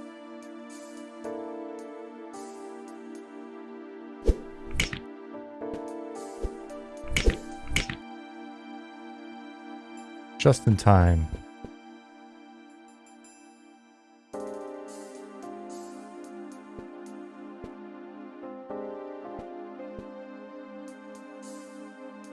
Hey, Gigatron.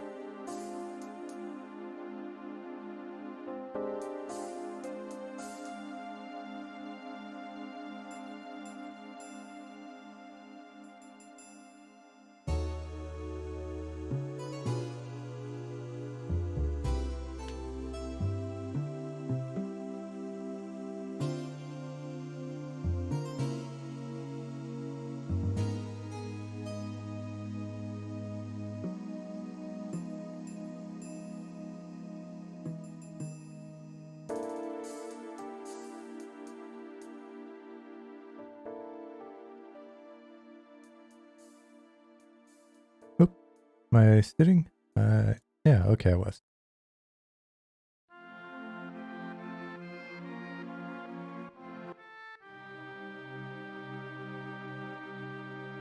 Man, I feel so bad there's no loot in here.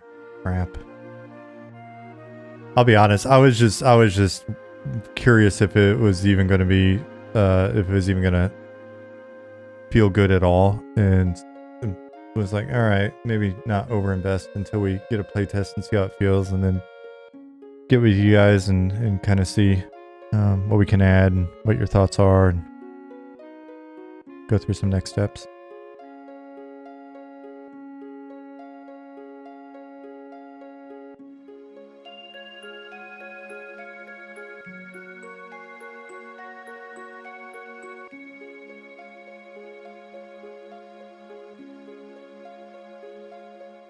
Weird. In my headphones, the music keeps kind of fading in and out, but seems like it's consistent for you guys.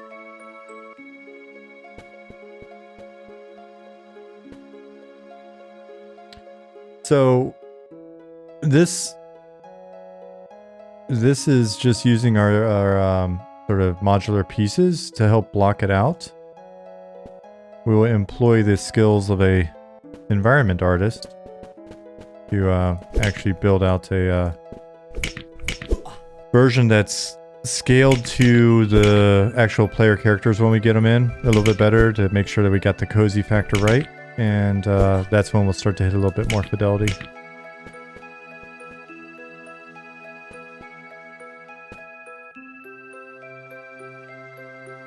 Ooh, a slippery ramp.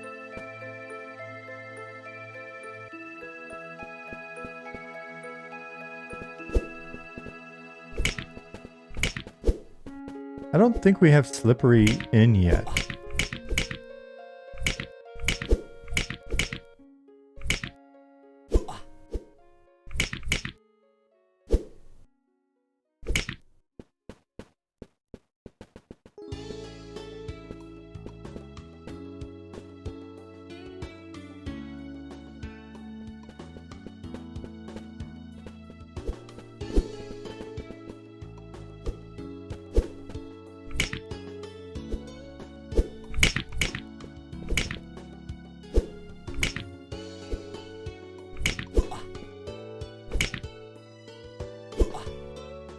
The last time I was in Velks, Nick was, I think it was my cleric and Nick mage, and we were, I don't know if we were just looking around or what.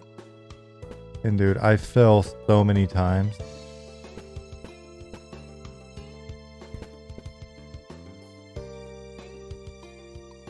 It was a very poor show.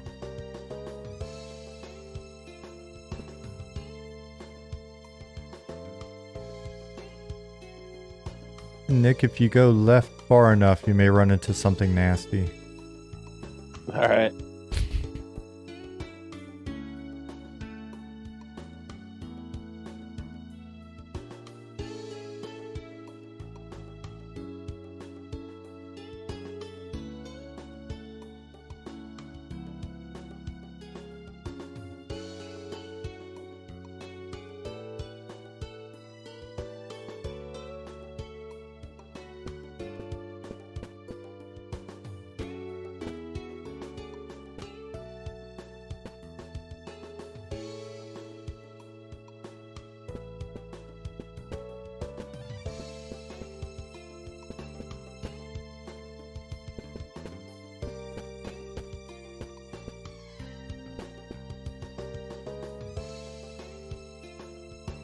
There's Nick.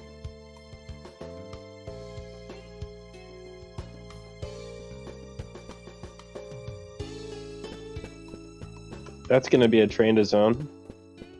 Zone it, zone it. Those should be red. Yeah.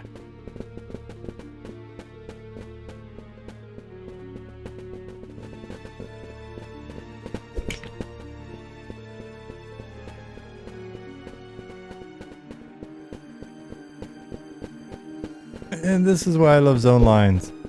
Oh no, Sitzel. Oh no, he made it. Wait. Okay. Slippery ramp, undetectable trap. A trap. New functionality just. Yeah, well. Slippery ramp would definitely be new.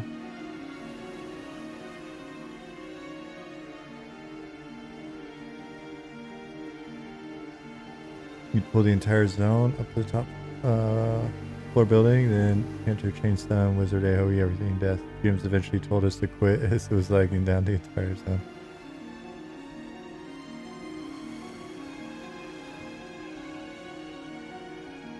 Ooh, did something happen? taking an awful long time to zone. I made it through. Huh. I'll give it another second or two and then I'll restart. Whenever I think of Velcatours, I just think of Cobalt? There are kobolds up there, right? Was that like one of the things that you would grind a bunch?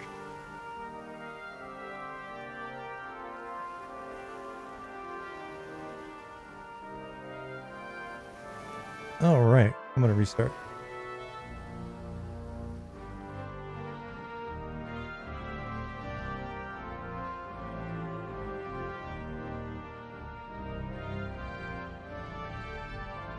It's funny, there's like this, my brain transitions whenever I think of the kobolds straight to Fungus Grove for some reason.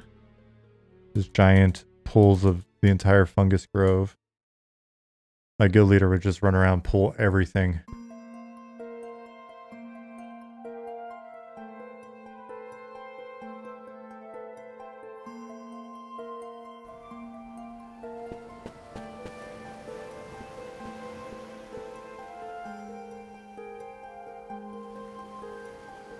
Cool.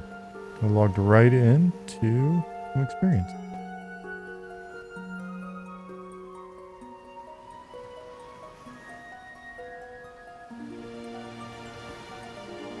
My headphones turned off.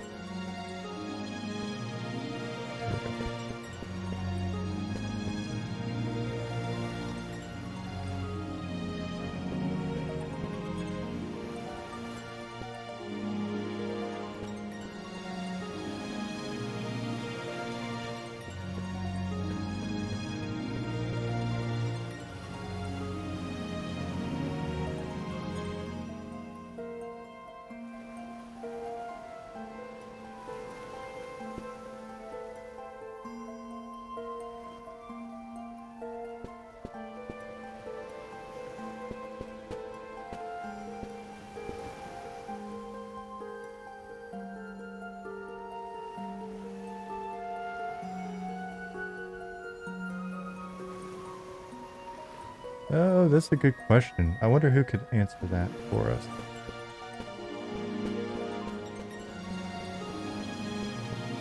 So this is what the old entrance looks like, and then the new entrance has been updated to... Oh.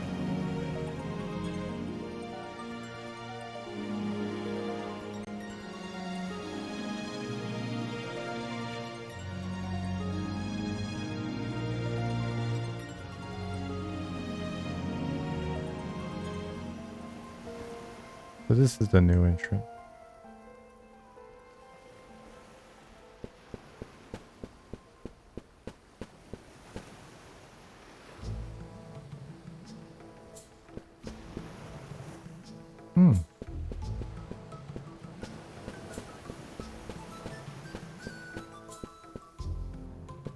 Not zoning.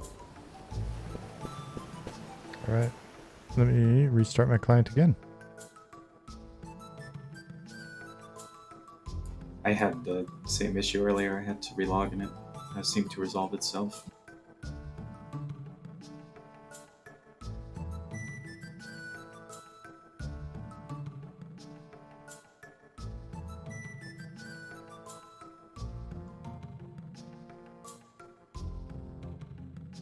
Yeah, you guys, I'm definitely looking forward to us playing Name That Tune. You guys are really good at spotting the music.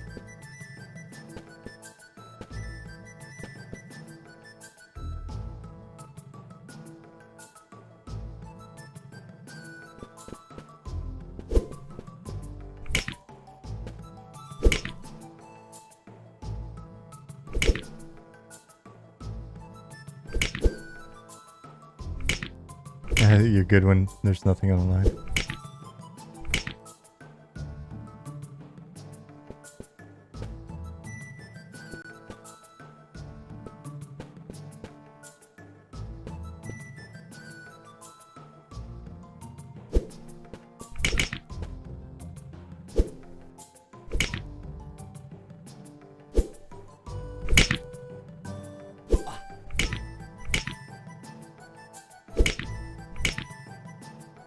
Which platform was it on, Retro?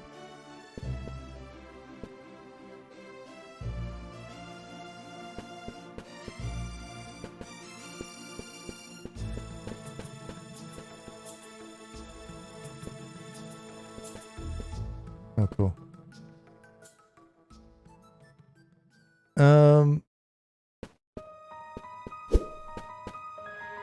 Generally speaking, group folk. How do you feel about the flow and stuff? Hey, Bunny. I think the mob density is a little bit low.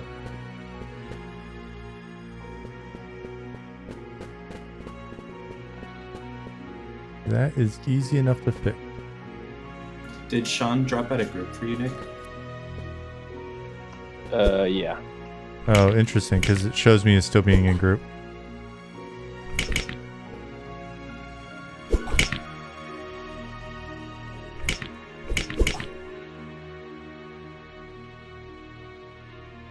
I sent an invite. I take it you didn't get it. No. It's telling me I'm not in a party, but it's also showing me in a party.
Wonder if when you spawned outside earlier, the collision detection of the other players pushed your team back into the portal, causing the zone not to load.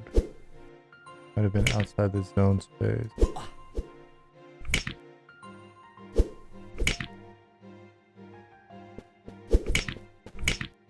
I feel like it's, I don't know. There isn't collision from other players. Yeah, I feel like it's it's just some sort of a network issue, or Yeah, it's a loading, something with the loading.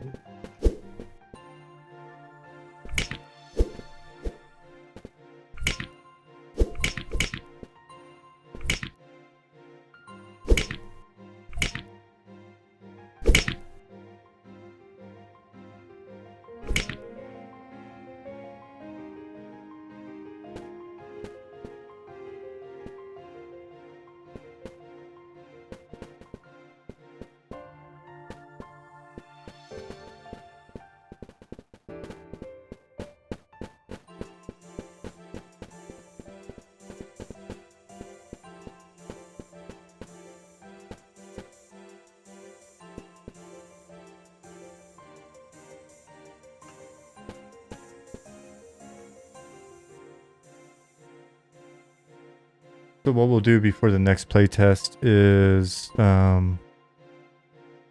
we can look and see where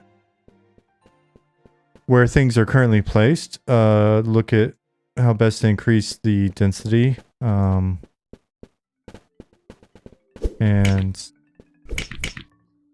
get things like drops and stuff like that on, because I think that'll make it feel a good bit better, especially if we want to camp some of the rares, and then look at abilities.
Whatever you do, don't go into that corner over there. That's where the collision is missing.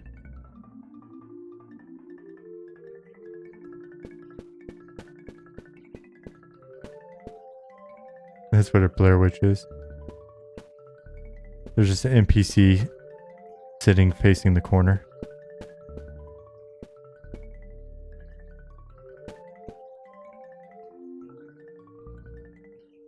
Congrats on level 4, Nick.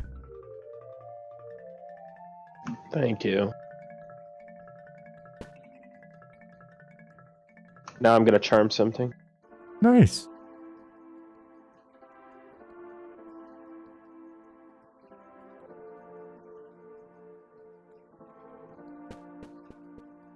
We'll have to wait until your voice is recovered completely before we do name that tune.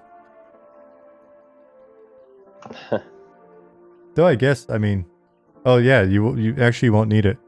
You'd have to type the answer in chat. It'll be whoever answers first in chat gets it.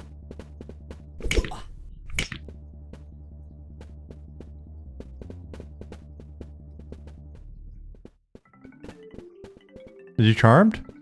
Yeah. Ah. What?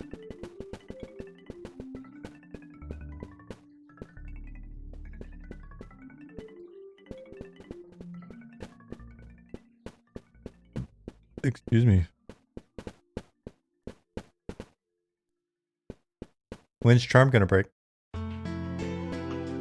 I don't know. Expect it. When you least expect it. Right as you pull.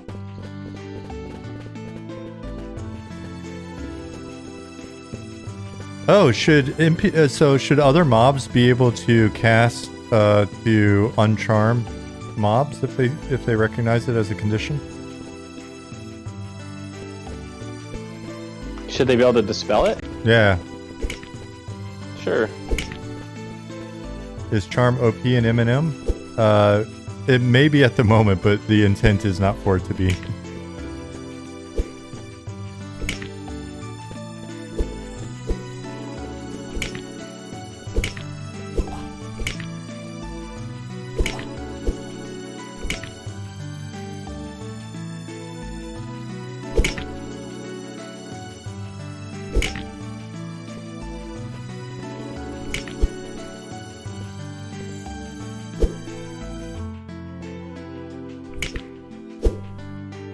That was a quick break.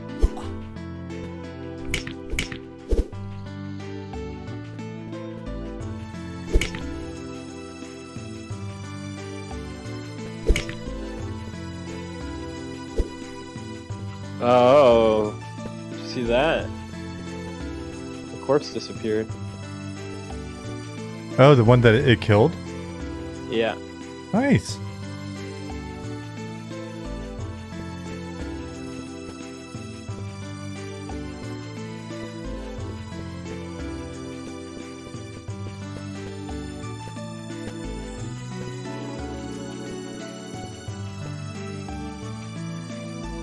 Be cheeky and give it to warrior mobs. Slitherskin warrior slaps Slitherskin DPS mob back to its senses. That'd be fun. Also, breaking mezzes.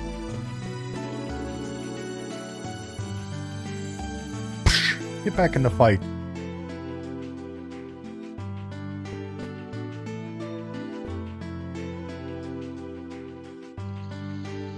Not joking. I think it'd be fun.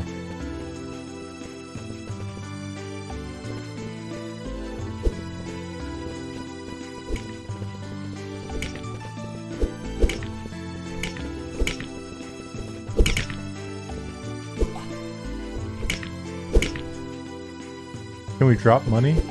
Yeah, I could have sworn Ollie said yes.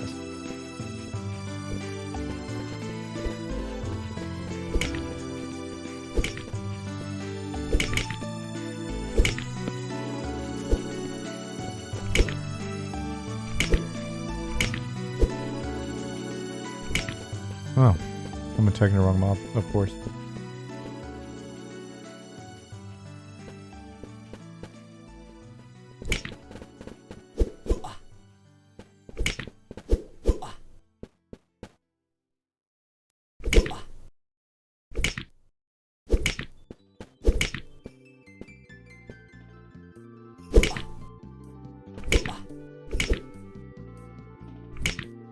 I don't have any mana left, so you could just kill that.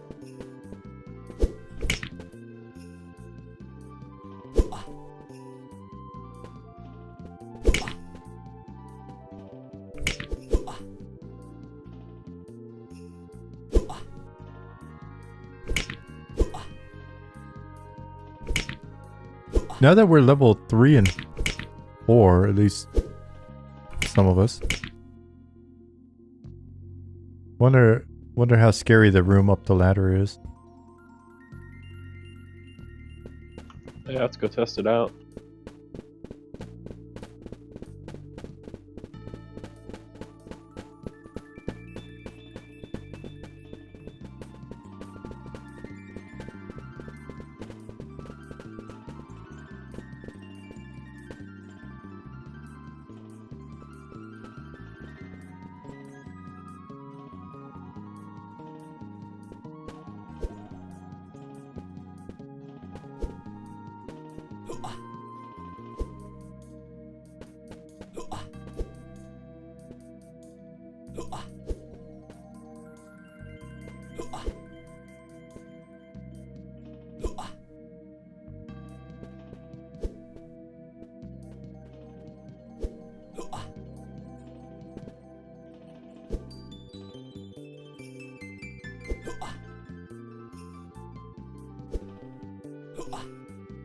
Guy hits a little bit harder.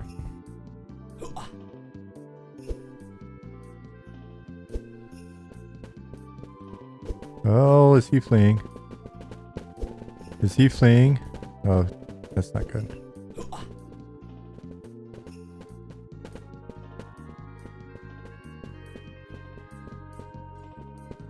With a charm. How was my giant cup, a mug of coffee this morning? Perfect. Every morning it's wonderful.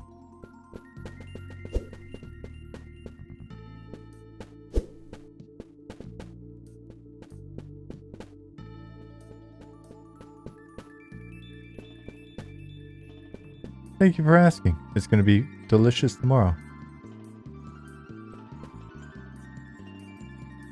Have I showed off the Fable? Yeah, I have. I used to do morning streams pretty frequently. What kind of coffee do they drink over in Europe? I'll be honest, lately we've gotten real lazy. I just grab whatever random decaf is available. Every once in a while it's like a little Maxwell House or something. It's not fancy. Now, when we're in Sweden, they get fancy with the coffee.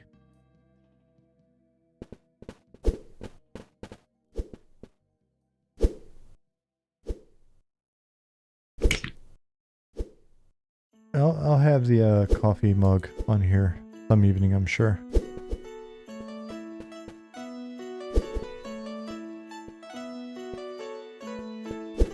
I drink coffee with milk as well.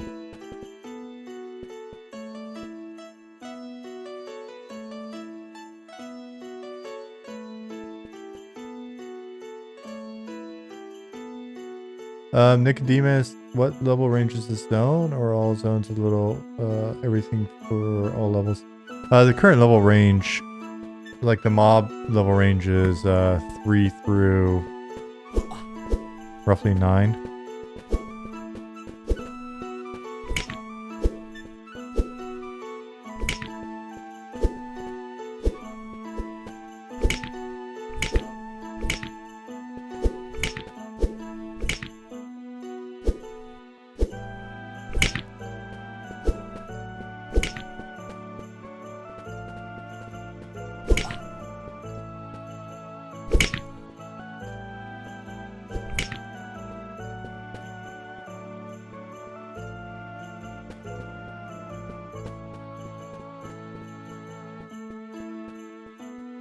Nick, I added a second floor to it.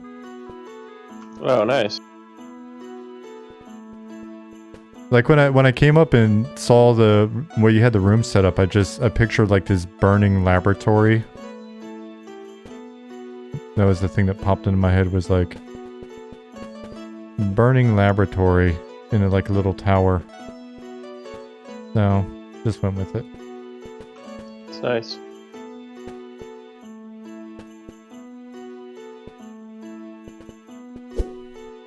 Oh god, the ladder malfunction.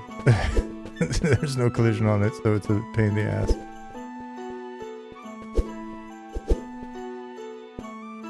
Charred assistant, a pet of the blackened skeleton. Well, they were all working here together.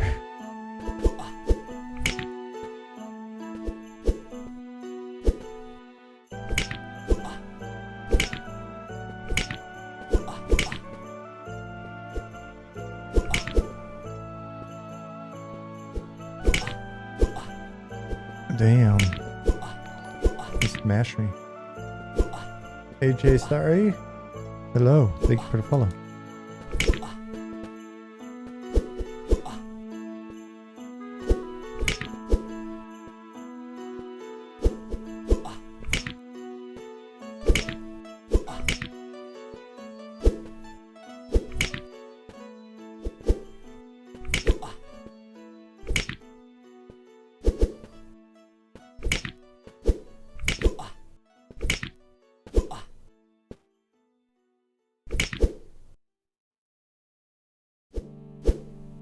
Oh, man.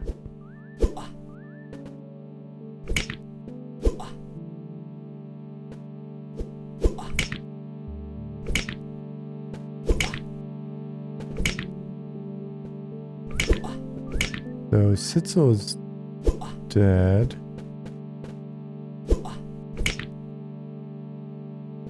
And he was doing the healing.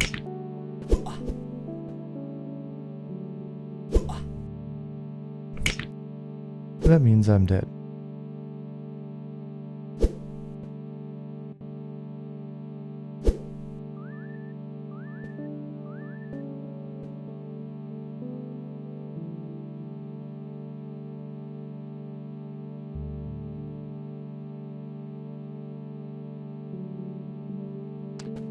Will I respawn? Maybe not. Alright, so I'll kill the client long enough to, if it dumps me out. Didn't Ali say it took a minute or so? Yeah.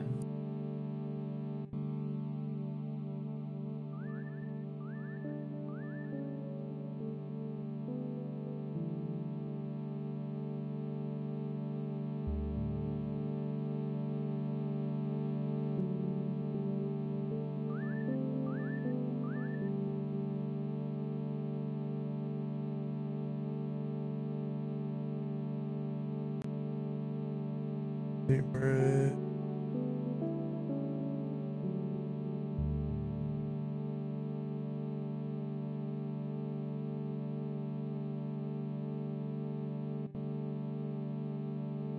Let me see if that booted me yet.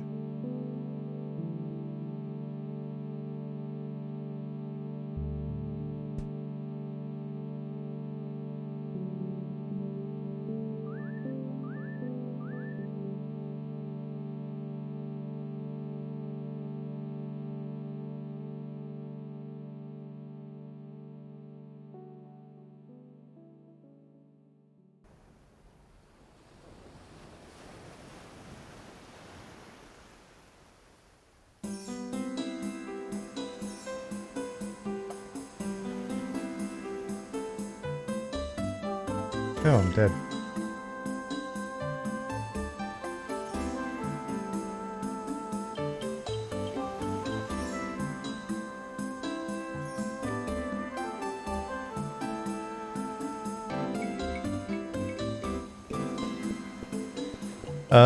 AJ? Ali just left. He would be able to answer specifically unless somebody else on the team remembers. I don't remember if it was like LightNet lib or I forget where we eventually landed on that, but that's all Ali.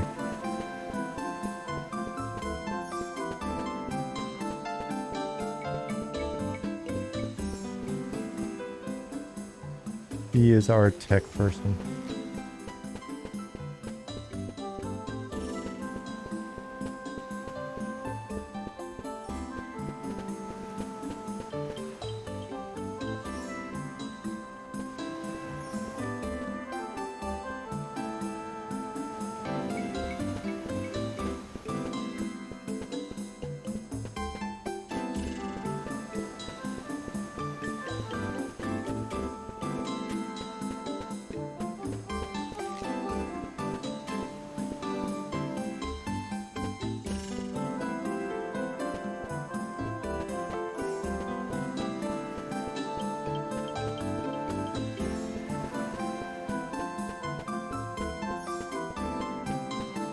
Are the rest of you still in the dungeon?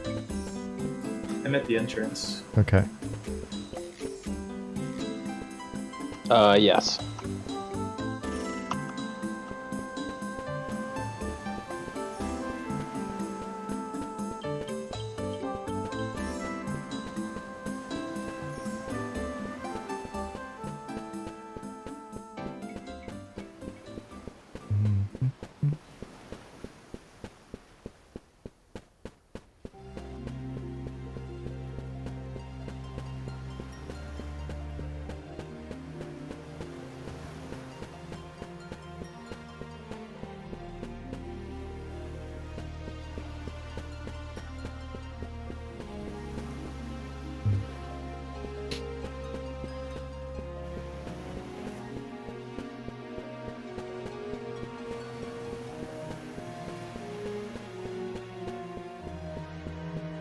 Oh, the sun's going down. So pretty.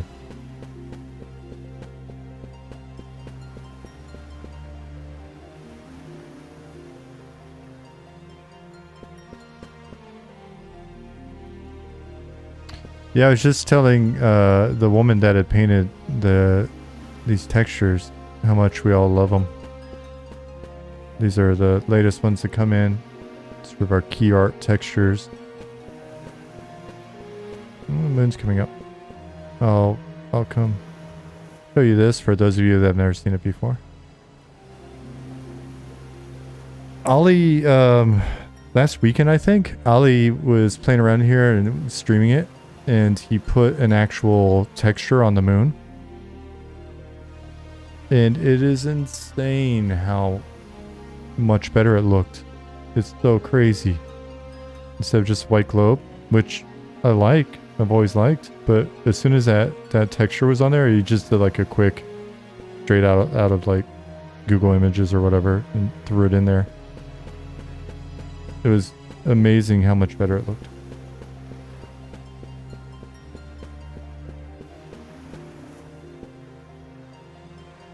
Am I able to zone or no? Alright, Bunny. Well, hit me up with them. I am around all day. Or fire them into Slack or something.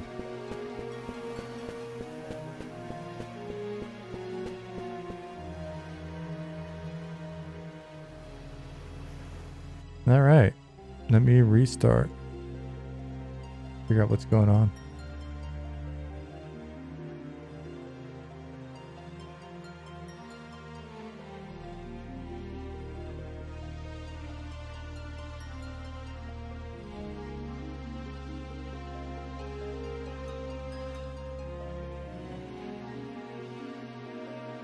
There I am. Oh, thank you for the summon.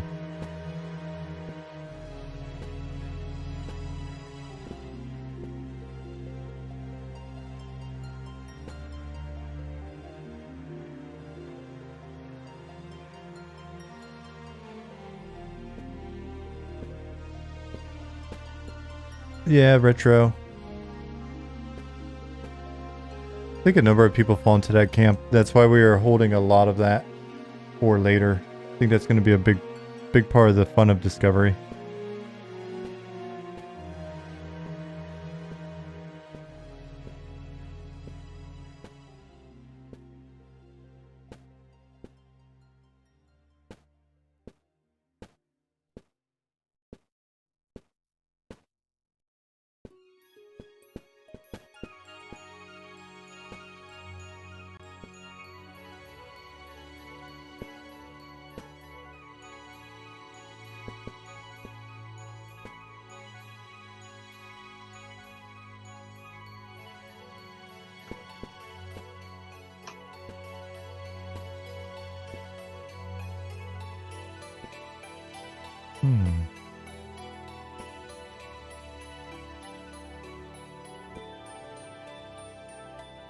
Headphones turned off again. I have to fix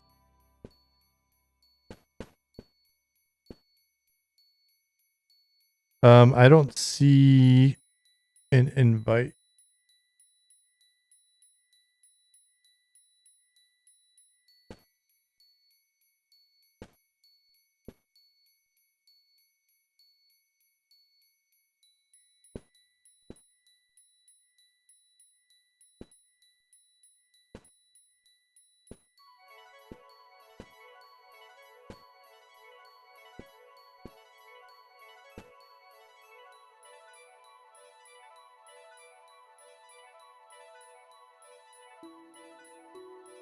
Hmm.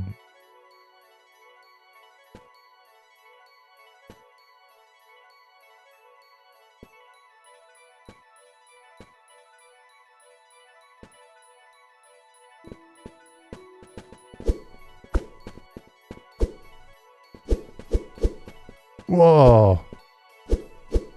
Got the whole room.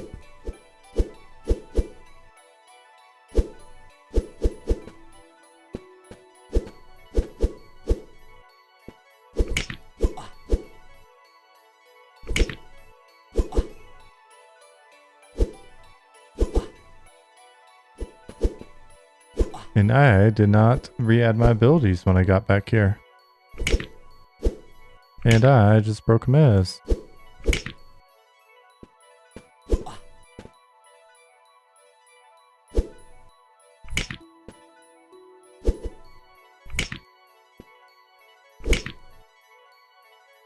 How long have we been working on it? A bit over a year. I think we kind of kicked off the discussion and started the first little bits of work like last September? August, September timeframe. Yeah.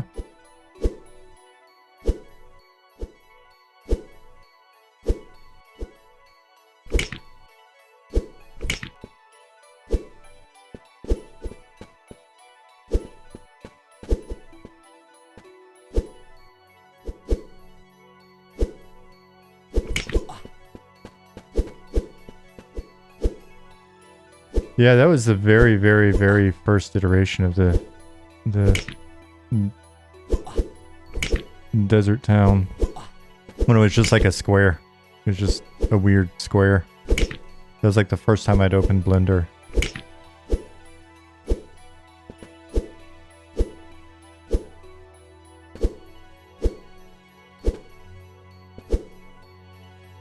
I don't have provoke.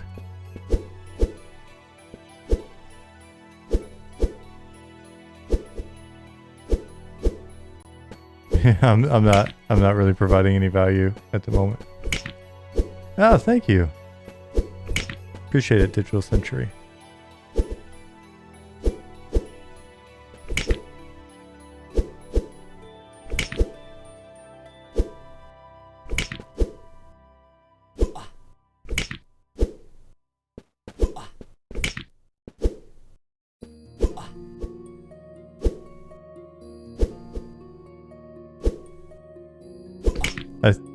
Well, things have respawned above us. Otherwise, I'd be like, we could just run up the ladder and they can't reach us.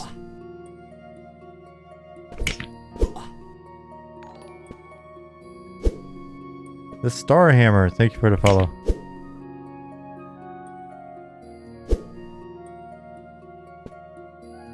I'm not sure what's happening with me right now. I don't know what's going on. I'm dead, but I am, I'm not playing the dead animation. I'm playing... If I had symbols, I'd be like one of those little wind-up monkey toys.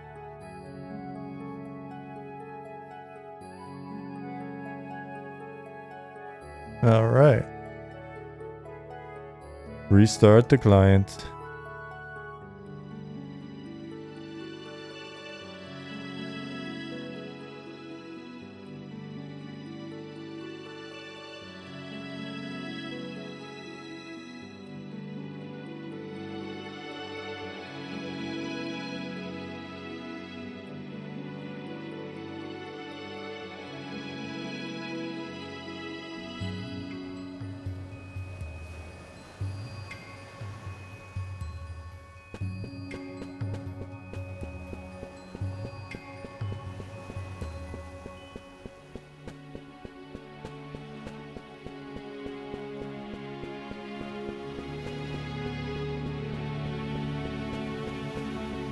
JD, I will say that a lot of that, a lot of the bad stuff happened much earlier.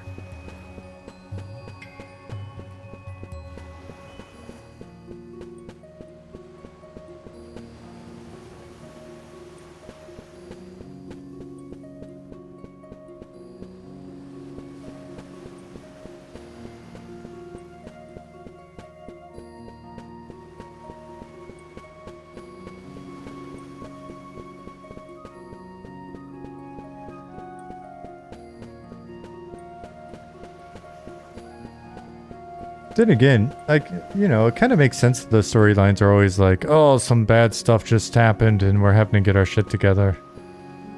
Otherwise, it'd be like, you know what? Things have been really great for the last, like, century. And, you know, if things have been good that long, everybody's just sitting around watching Netflix and complaining about nonsense.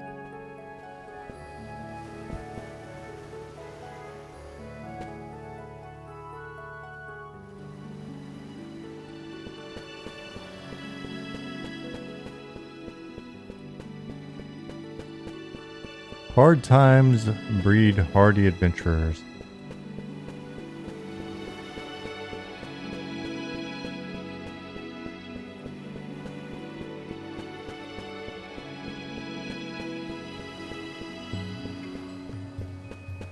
That's been pretty great here, dude. Because you go, yeah.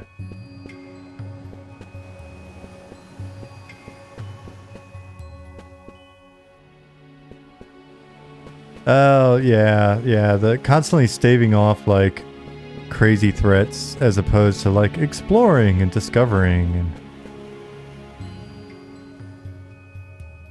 learning what happened in the past.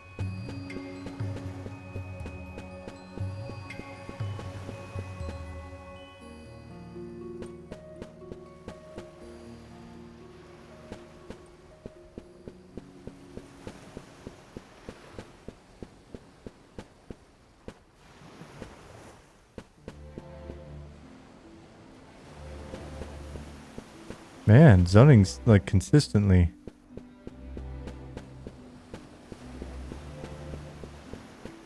Zoning is consistently bugged for me.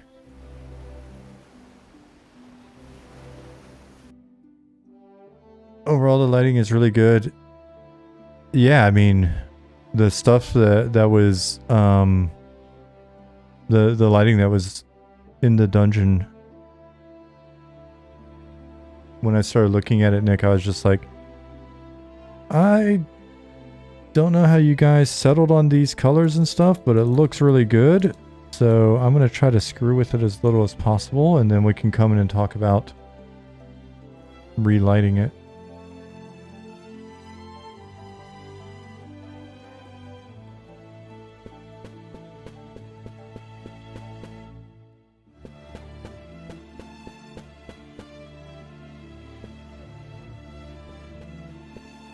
All right, let me actually mim my abilities real quick.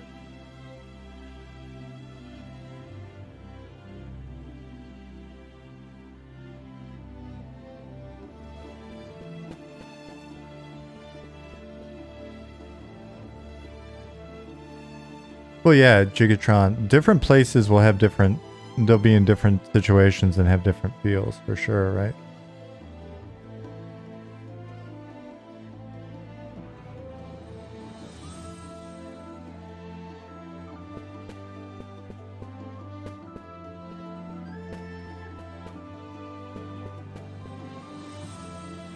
I mean, it's funny, as you're mentioning it does convey, like, or it does hit on the point of, there's definitely a difference between adventuring and then constantly having to either save the world or deal with some giant catastrophe or some shit like that. Adventuring feels a lot more intimate and many times, I don't know if selfish is the right word, but going out on adventures, you may stumble into a situation where you've got to, you know, be the hero or save somebody or whatever, but it's kind of like, I'm looking for dungeons because I know there's cool stuff in there. And then a story kind of unfolds. At least that's the way I play D&D. And the adventures would be more discrete or location-based or simple character-based as opposed to step 1 of 40 in saving the universe.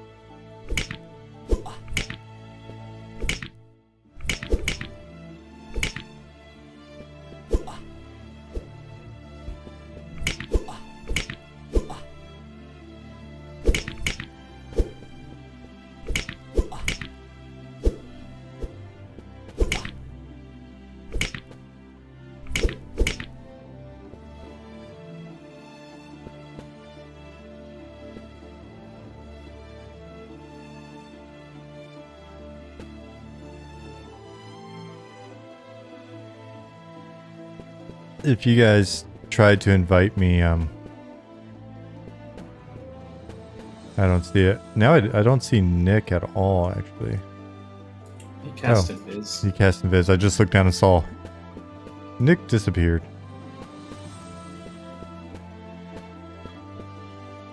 Nick appears. And gets punched in the back of the head.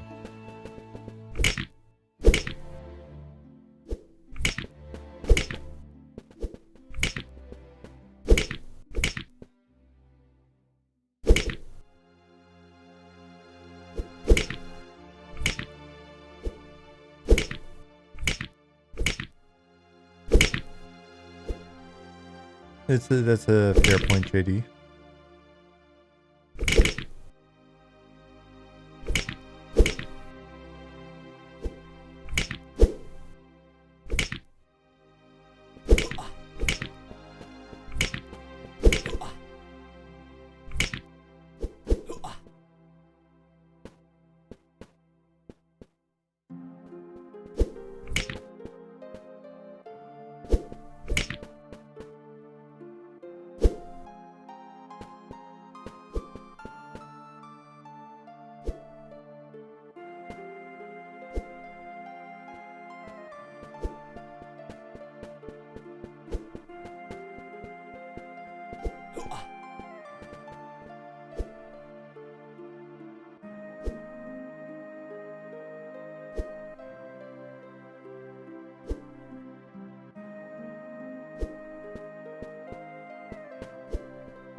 Thing is going wild.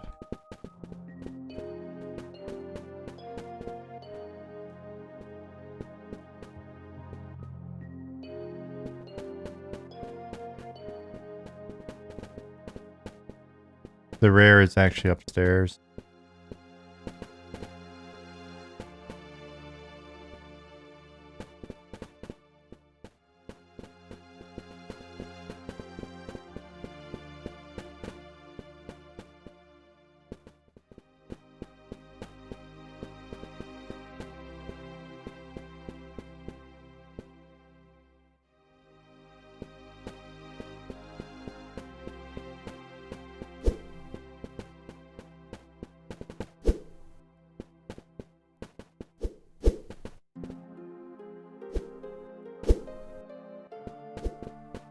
I'm not sure if it's the difference between the Twitch stream and your screen in person, but it's kind of hard to see the name flashing indicate it's targeted. Yeah, it's pretty subtle. I think it's even more difficult for you guys, but it's pretty subtle on my end as well.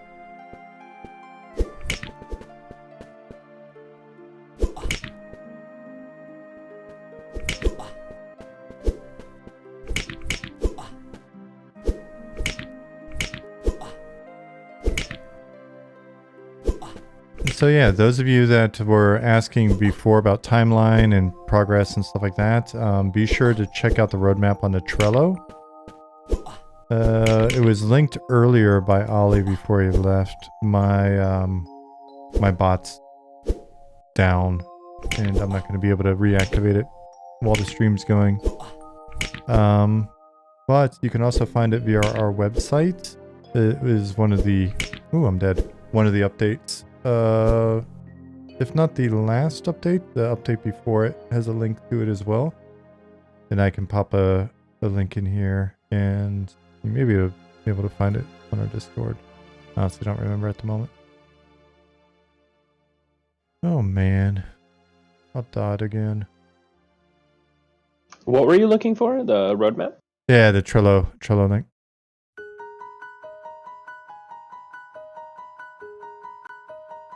There we go. Yeah, so those of you that are sort of wondering what's been done to date over the course of the last year, I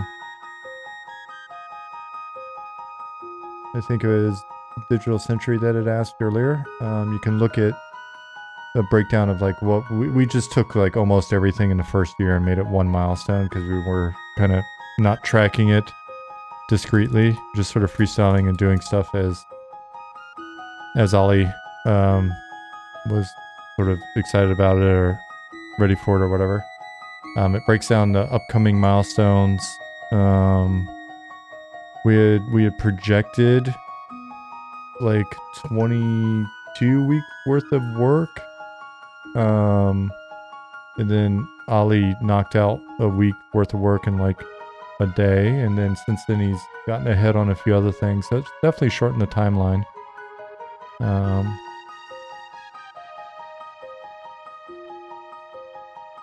But yeah. Dead again. Those of you that have not seen the little block out of the city, all of this is going to be changing a good bit as we get like actual non-placeholder final assets in. So expect it to be revised a couple more times. And as you can see, we got all placeholder NPCs and mobs and everything. But we've just slowly been iterating and on the art side with textures and things and looking for a good art house to help us be able to scale when the time's right, which it seems like we've gotten now.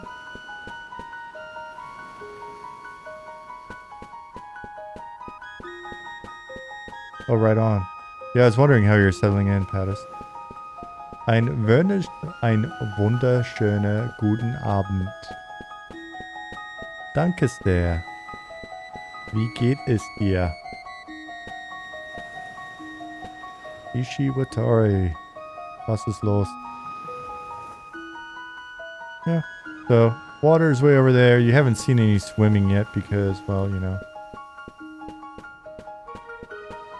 I haven't been on that side of the zone at all any this evening.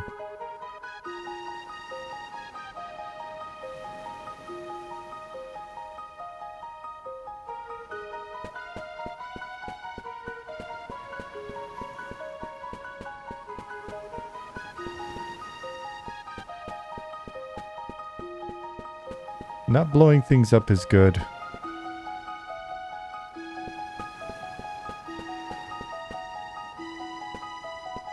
If you do blow things up, it's usually recoverable.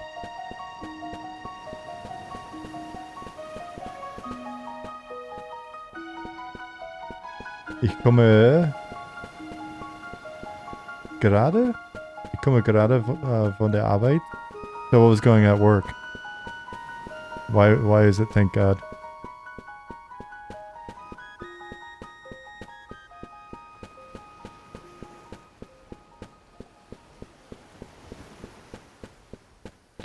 So eventually I'd like, it'd be awesome if we, in a future playtest are strong enough to make it to the cool open room. The skylight room.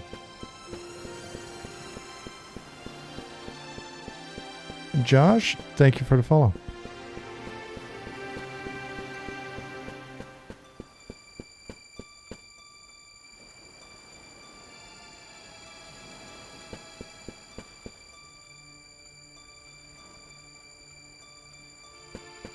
So imagine if we were actually having to fight our way back to our corpses or CR each time.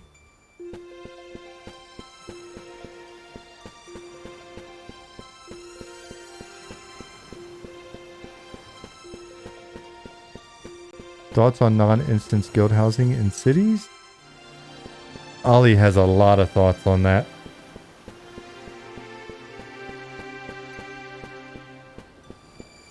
Yeah, it's one of those things that's on our later phase sort of wish list.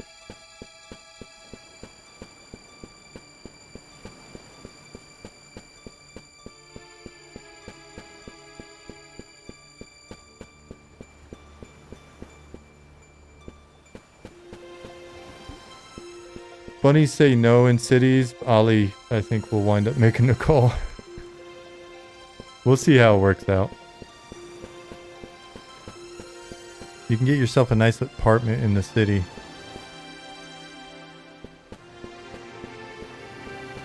Man, this zone line is just not my friend.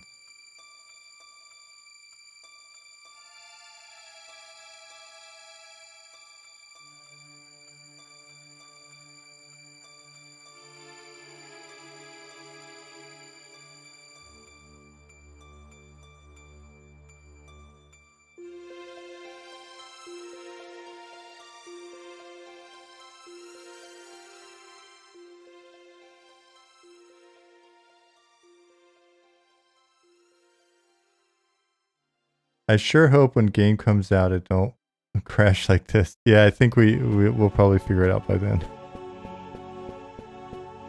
I think it's fair to say that this is early.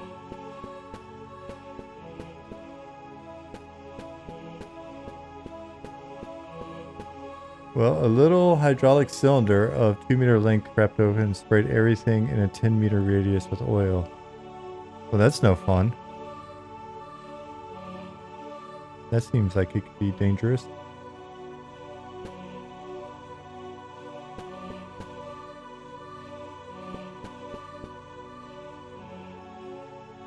Alright guys, it's 10:30. I'm gonna... I say we hop out for tonight unless you're just really craving the action. That's fine. Okay. Yeah, sounds good to me. Cool. And then we can look at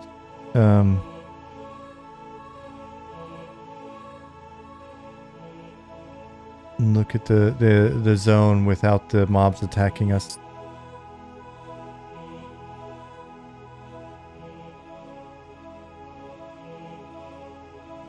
So Nick, when I was first exploring the zone, I had seen this room that you had like dropping down here. I don't know where the hell the torches went, to be honest, but it looked like such a classic like entrance zone that I just pulled the entrance over.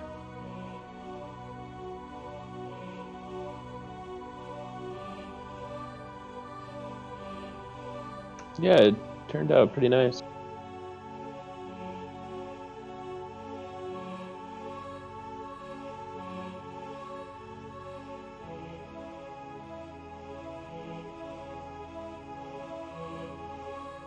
So this one, if we follow it through here, actually goes over to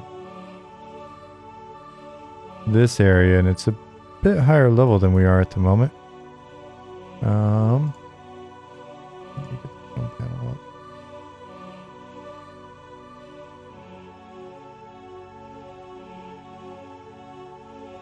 And like you're saying, it's the mob density is pretty low at the moment. I think there's only 60 mobs in the whole zone.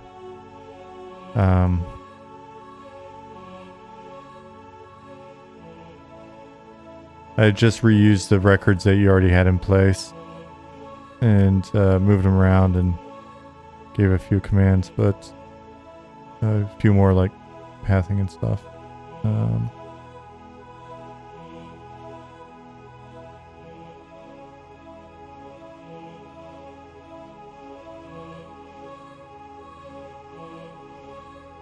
So yeah, essentially took the two rooms here, and so I just basically made a pass through there and then expanded this room into the like storage area.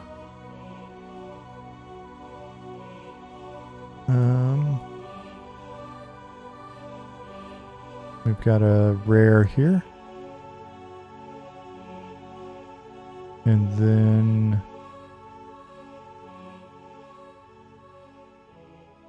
we go back to here. This is that one hall that you had with this tower. So then we've got that one tower area. The library area, another rare. There's a rare in the top of the tower.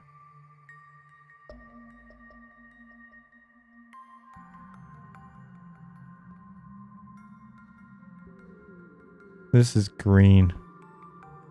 Green and gross. So it's the kitchen. There's a rare there. The fireplace.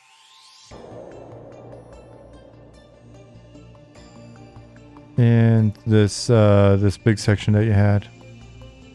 It seemed like it would be a nice place for a barracks. And a commander. The rare over here. With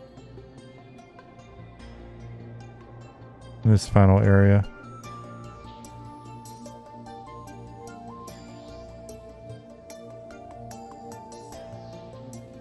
Figured I couldn't remember. I don't think it had a ramp. Was it? No. Anyway, No. it seemed like it would be cool to kind of have that moment of depending on what's going on.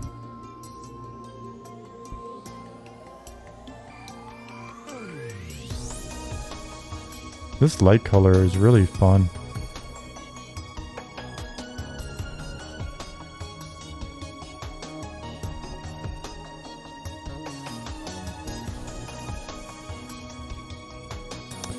So you said, wait a minute. So is this area 5060? No, that's just the number. That's so those are all of the records in the database, basically.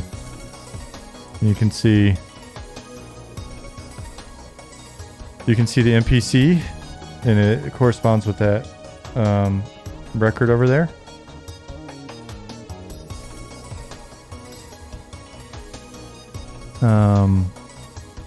And it just sort of progresses as we go. And then you can see, like if there's a NPC with a series of go-tos, basically you can see their go-to points and which NPCs it's associated with. Yeah, the interesting thing with like dynamic zone balancing outside of something like a newbie zone, where low-level zones they're kind of weird in that on the population is so wildly different from server launch through the rest of the life cycle. That kind of makes sense there. But the rest of the time it's kind of weird because it's like, all right, if you're plotting out a zone, and guys, I haven't done zone implementation in I don't know, 12, 13 years or something. So it's kind of seat of the pants. But if you're thinking about it, and you guys let me know if I'm wrong here, like an EQ, with a static population, as the zone fills up, and the zone's got a very different feel than, so say population's dwindling because it's off hours or it's at a certain period in the server's lifespan or whatever. It's kind of interesting how you could like hold down a camp or something, and then as other camps are taken, you may collapse your like pull radius. But then when those camps like break up, or if you're there long enough and people just stop playing or whatever it is, like when the player conditions change, then it provides you with like a kind of a different experience in that zone. So the zone feels a little bit different when you're like, oh, cool, now we can actually pull both of these camps. That type of thing, right? So I always thought that was kind of interesting way that EQ flowed different from some other games. It's like, it's different. That's why camping and having those conditions change during the course of a long session or something is kind of interesting relative to like doing a dungeon run, where it's a fairly consistent experience each time, with the primary variables being like the power of the group or the knowledge of the group or something like that. But then the context is relatively static unless you're playing a different version of that context. So it kind of makes like old EQ feel a little bit more like a place, because it's not like the zones changed. What's happened now is we have more opportunity because we were pulling this camp the whole time, but these people wound up leaving. So all right, we've got a really good puller, and they're just gonna pull everything over from there until somebody shows up and starts complaining. So, I don't know. That's my thoughts on it.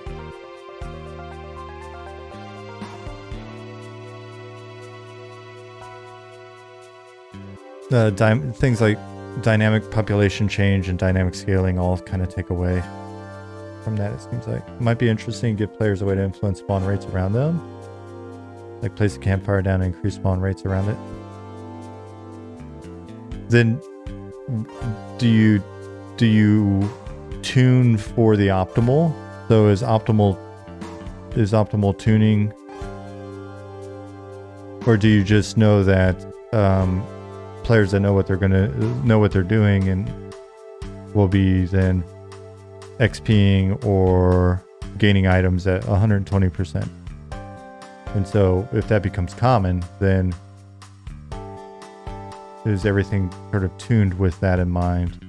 And then when people don't do it, do they feel like it's at a detriment? So you're essentially establishing a new baseline that people feel obligated to do.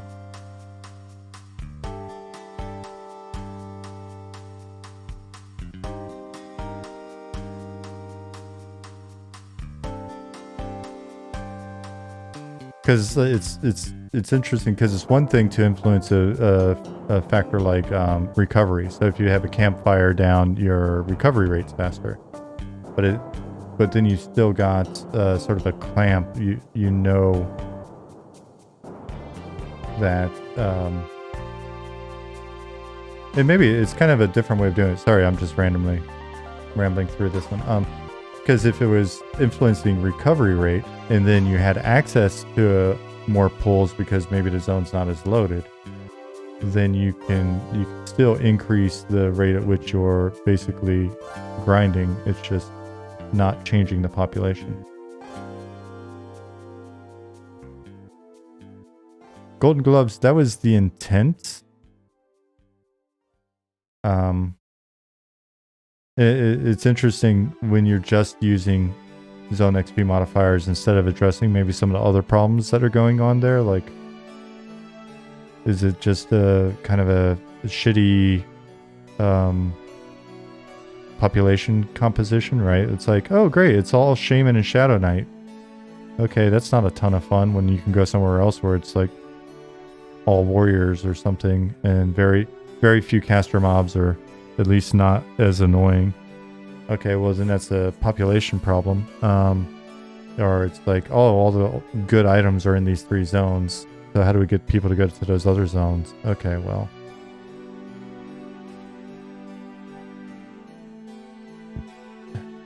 But it's interesting, we were talking about customization earlier, and like buying cosmetic. For, you know, if you're like, oh, well, this is a cool robe, but you could sell like the blue and the red and the green version, I would say just maybe take the same robe with the same stats and put a blue and a red and green version in other areas to get people to go check it out. It may not be the best solution, but it kind of came to mind. Griffith, thank you for the follow.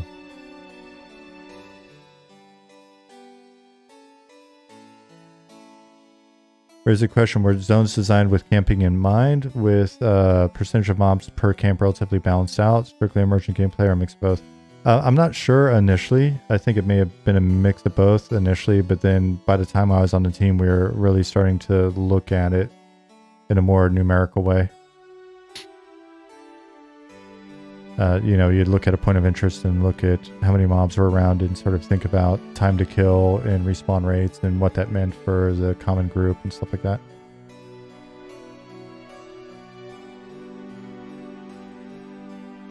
And even like traversal times for, you know, a group that's assuming you've got CMViz and blah, blah, blah, like you just can't blow past it.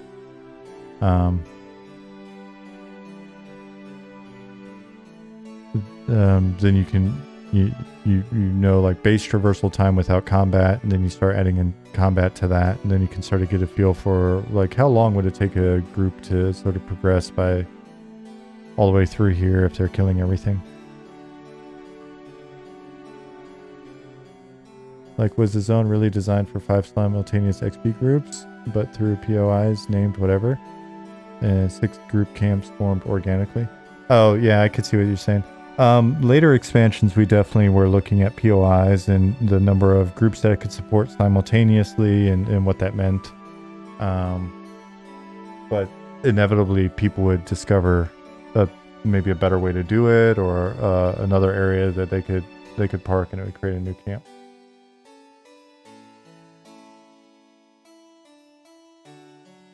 Would randomizing name mob spawn locations within a zone help balance against perma-camping items? I don't know that perma-camping... Well, I mean, I understand the connotation. I don't think camping's bad. I think having some more randomization along with that predictability would probably be nice. I know that the teams mentioned that as well.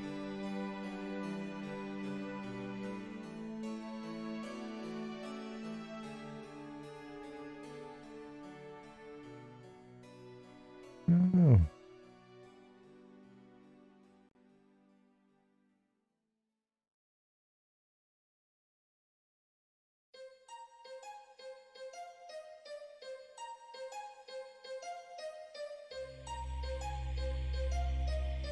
But yeah, Nick, if you're around in I guess sometime between now and next time we go to playtest, I'd be curious to get your thoughts and look at how we want to beef this up. Yeah, sure.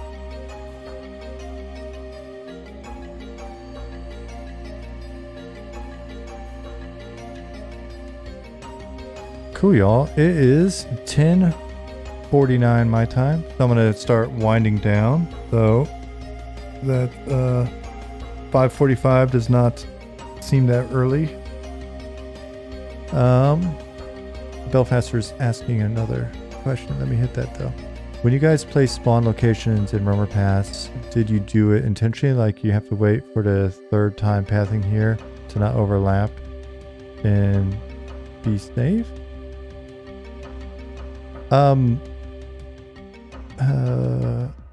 If the question is, did we consider like how players would have to move and the implications of like clearing to something like roamer paths, and then the amount of time that you have to kind of pull that stuff and clear it before back pops it, like timing of the paths, overlap to create safe pull versus yeah, there was a good bit of that. And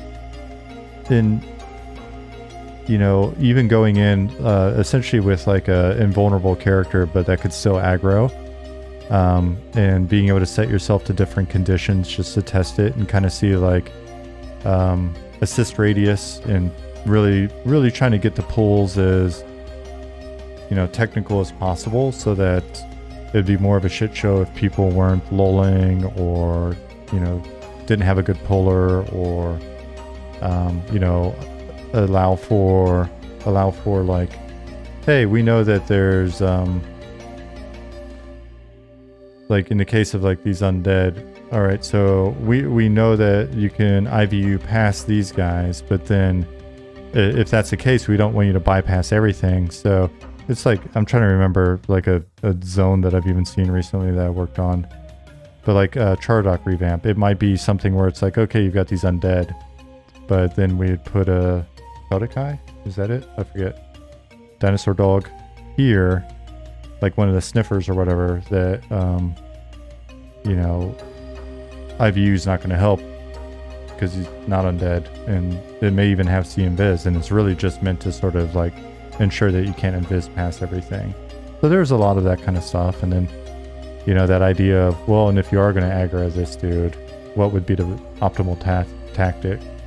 Because then if you're in there and he breaks your invis undead, now you're in the middle of all this shit that you thought you were bypassing, that kind of thing. So yeah, there's a decent amount of that kind of stuff going in. No worries, Belfaster, and we'll be around. It's we'll be doing more playtests, and we'll be getting more and more into, you know, the design stuff on stream, and more folks will be streaming. So they're all good questions. Definitely appreciate you asking them. So cool. I'm gonna wrap up. Unfortunately, the bot's not working, so I can't hit all of the usual links. Let me see if I can just grab those manually and put them in here. Commands. Yeah, thank you guys for hanging out on the stream. It is always awesome that you're here.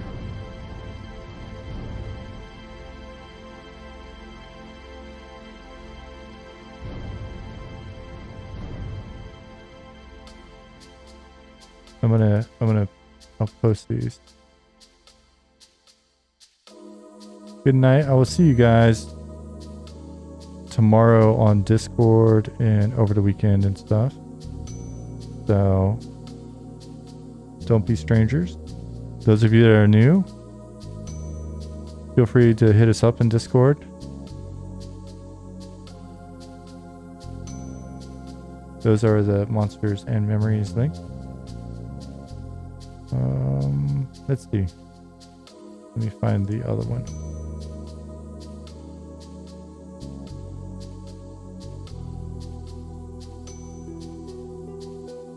And here's the stream, Discord. Cool. It was a lot of fun. Had a lot of fun playtesting as well. Thank you, Nick. Matthew? Yep. Yeah, thank you. Take care, guys. And yeah, out of here. I'll see you guys on Tuesday.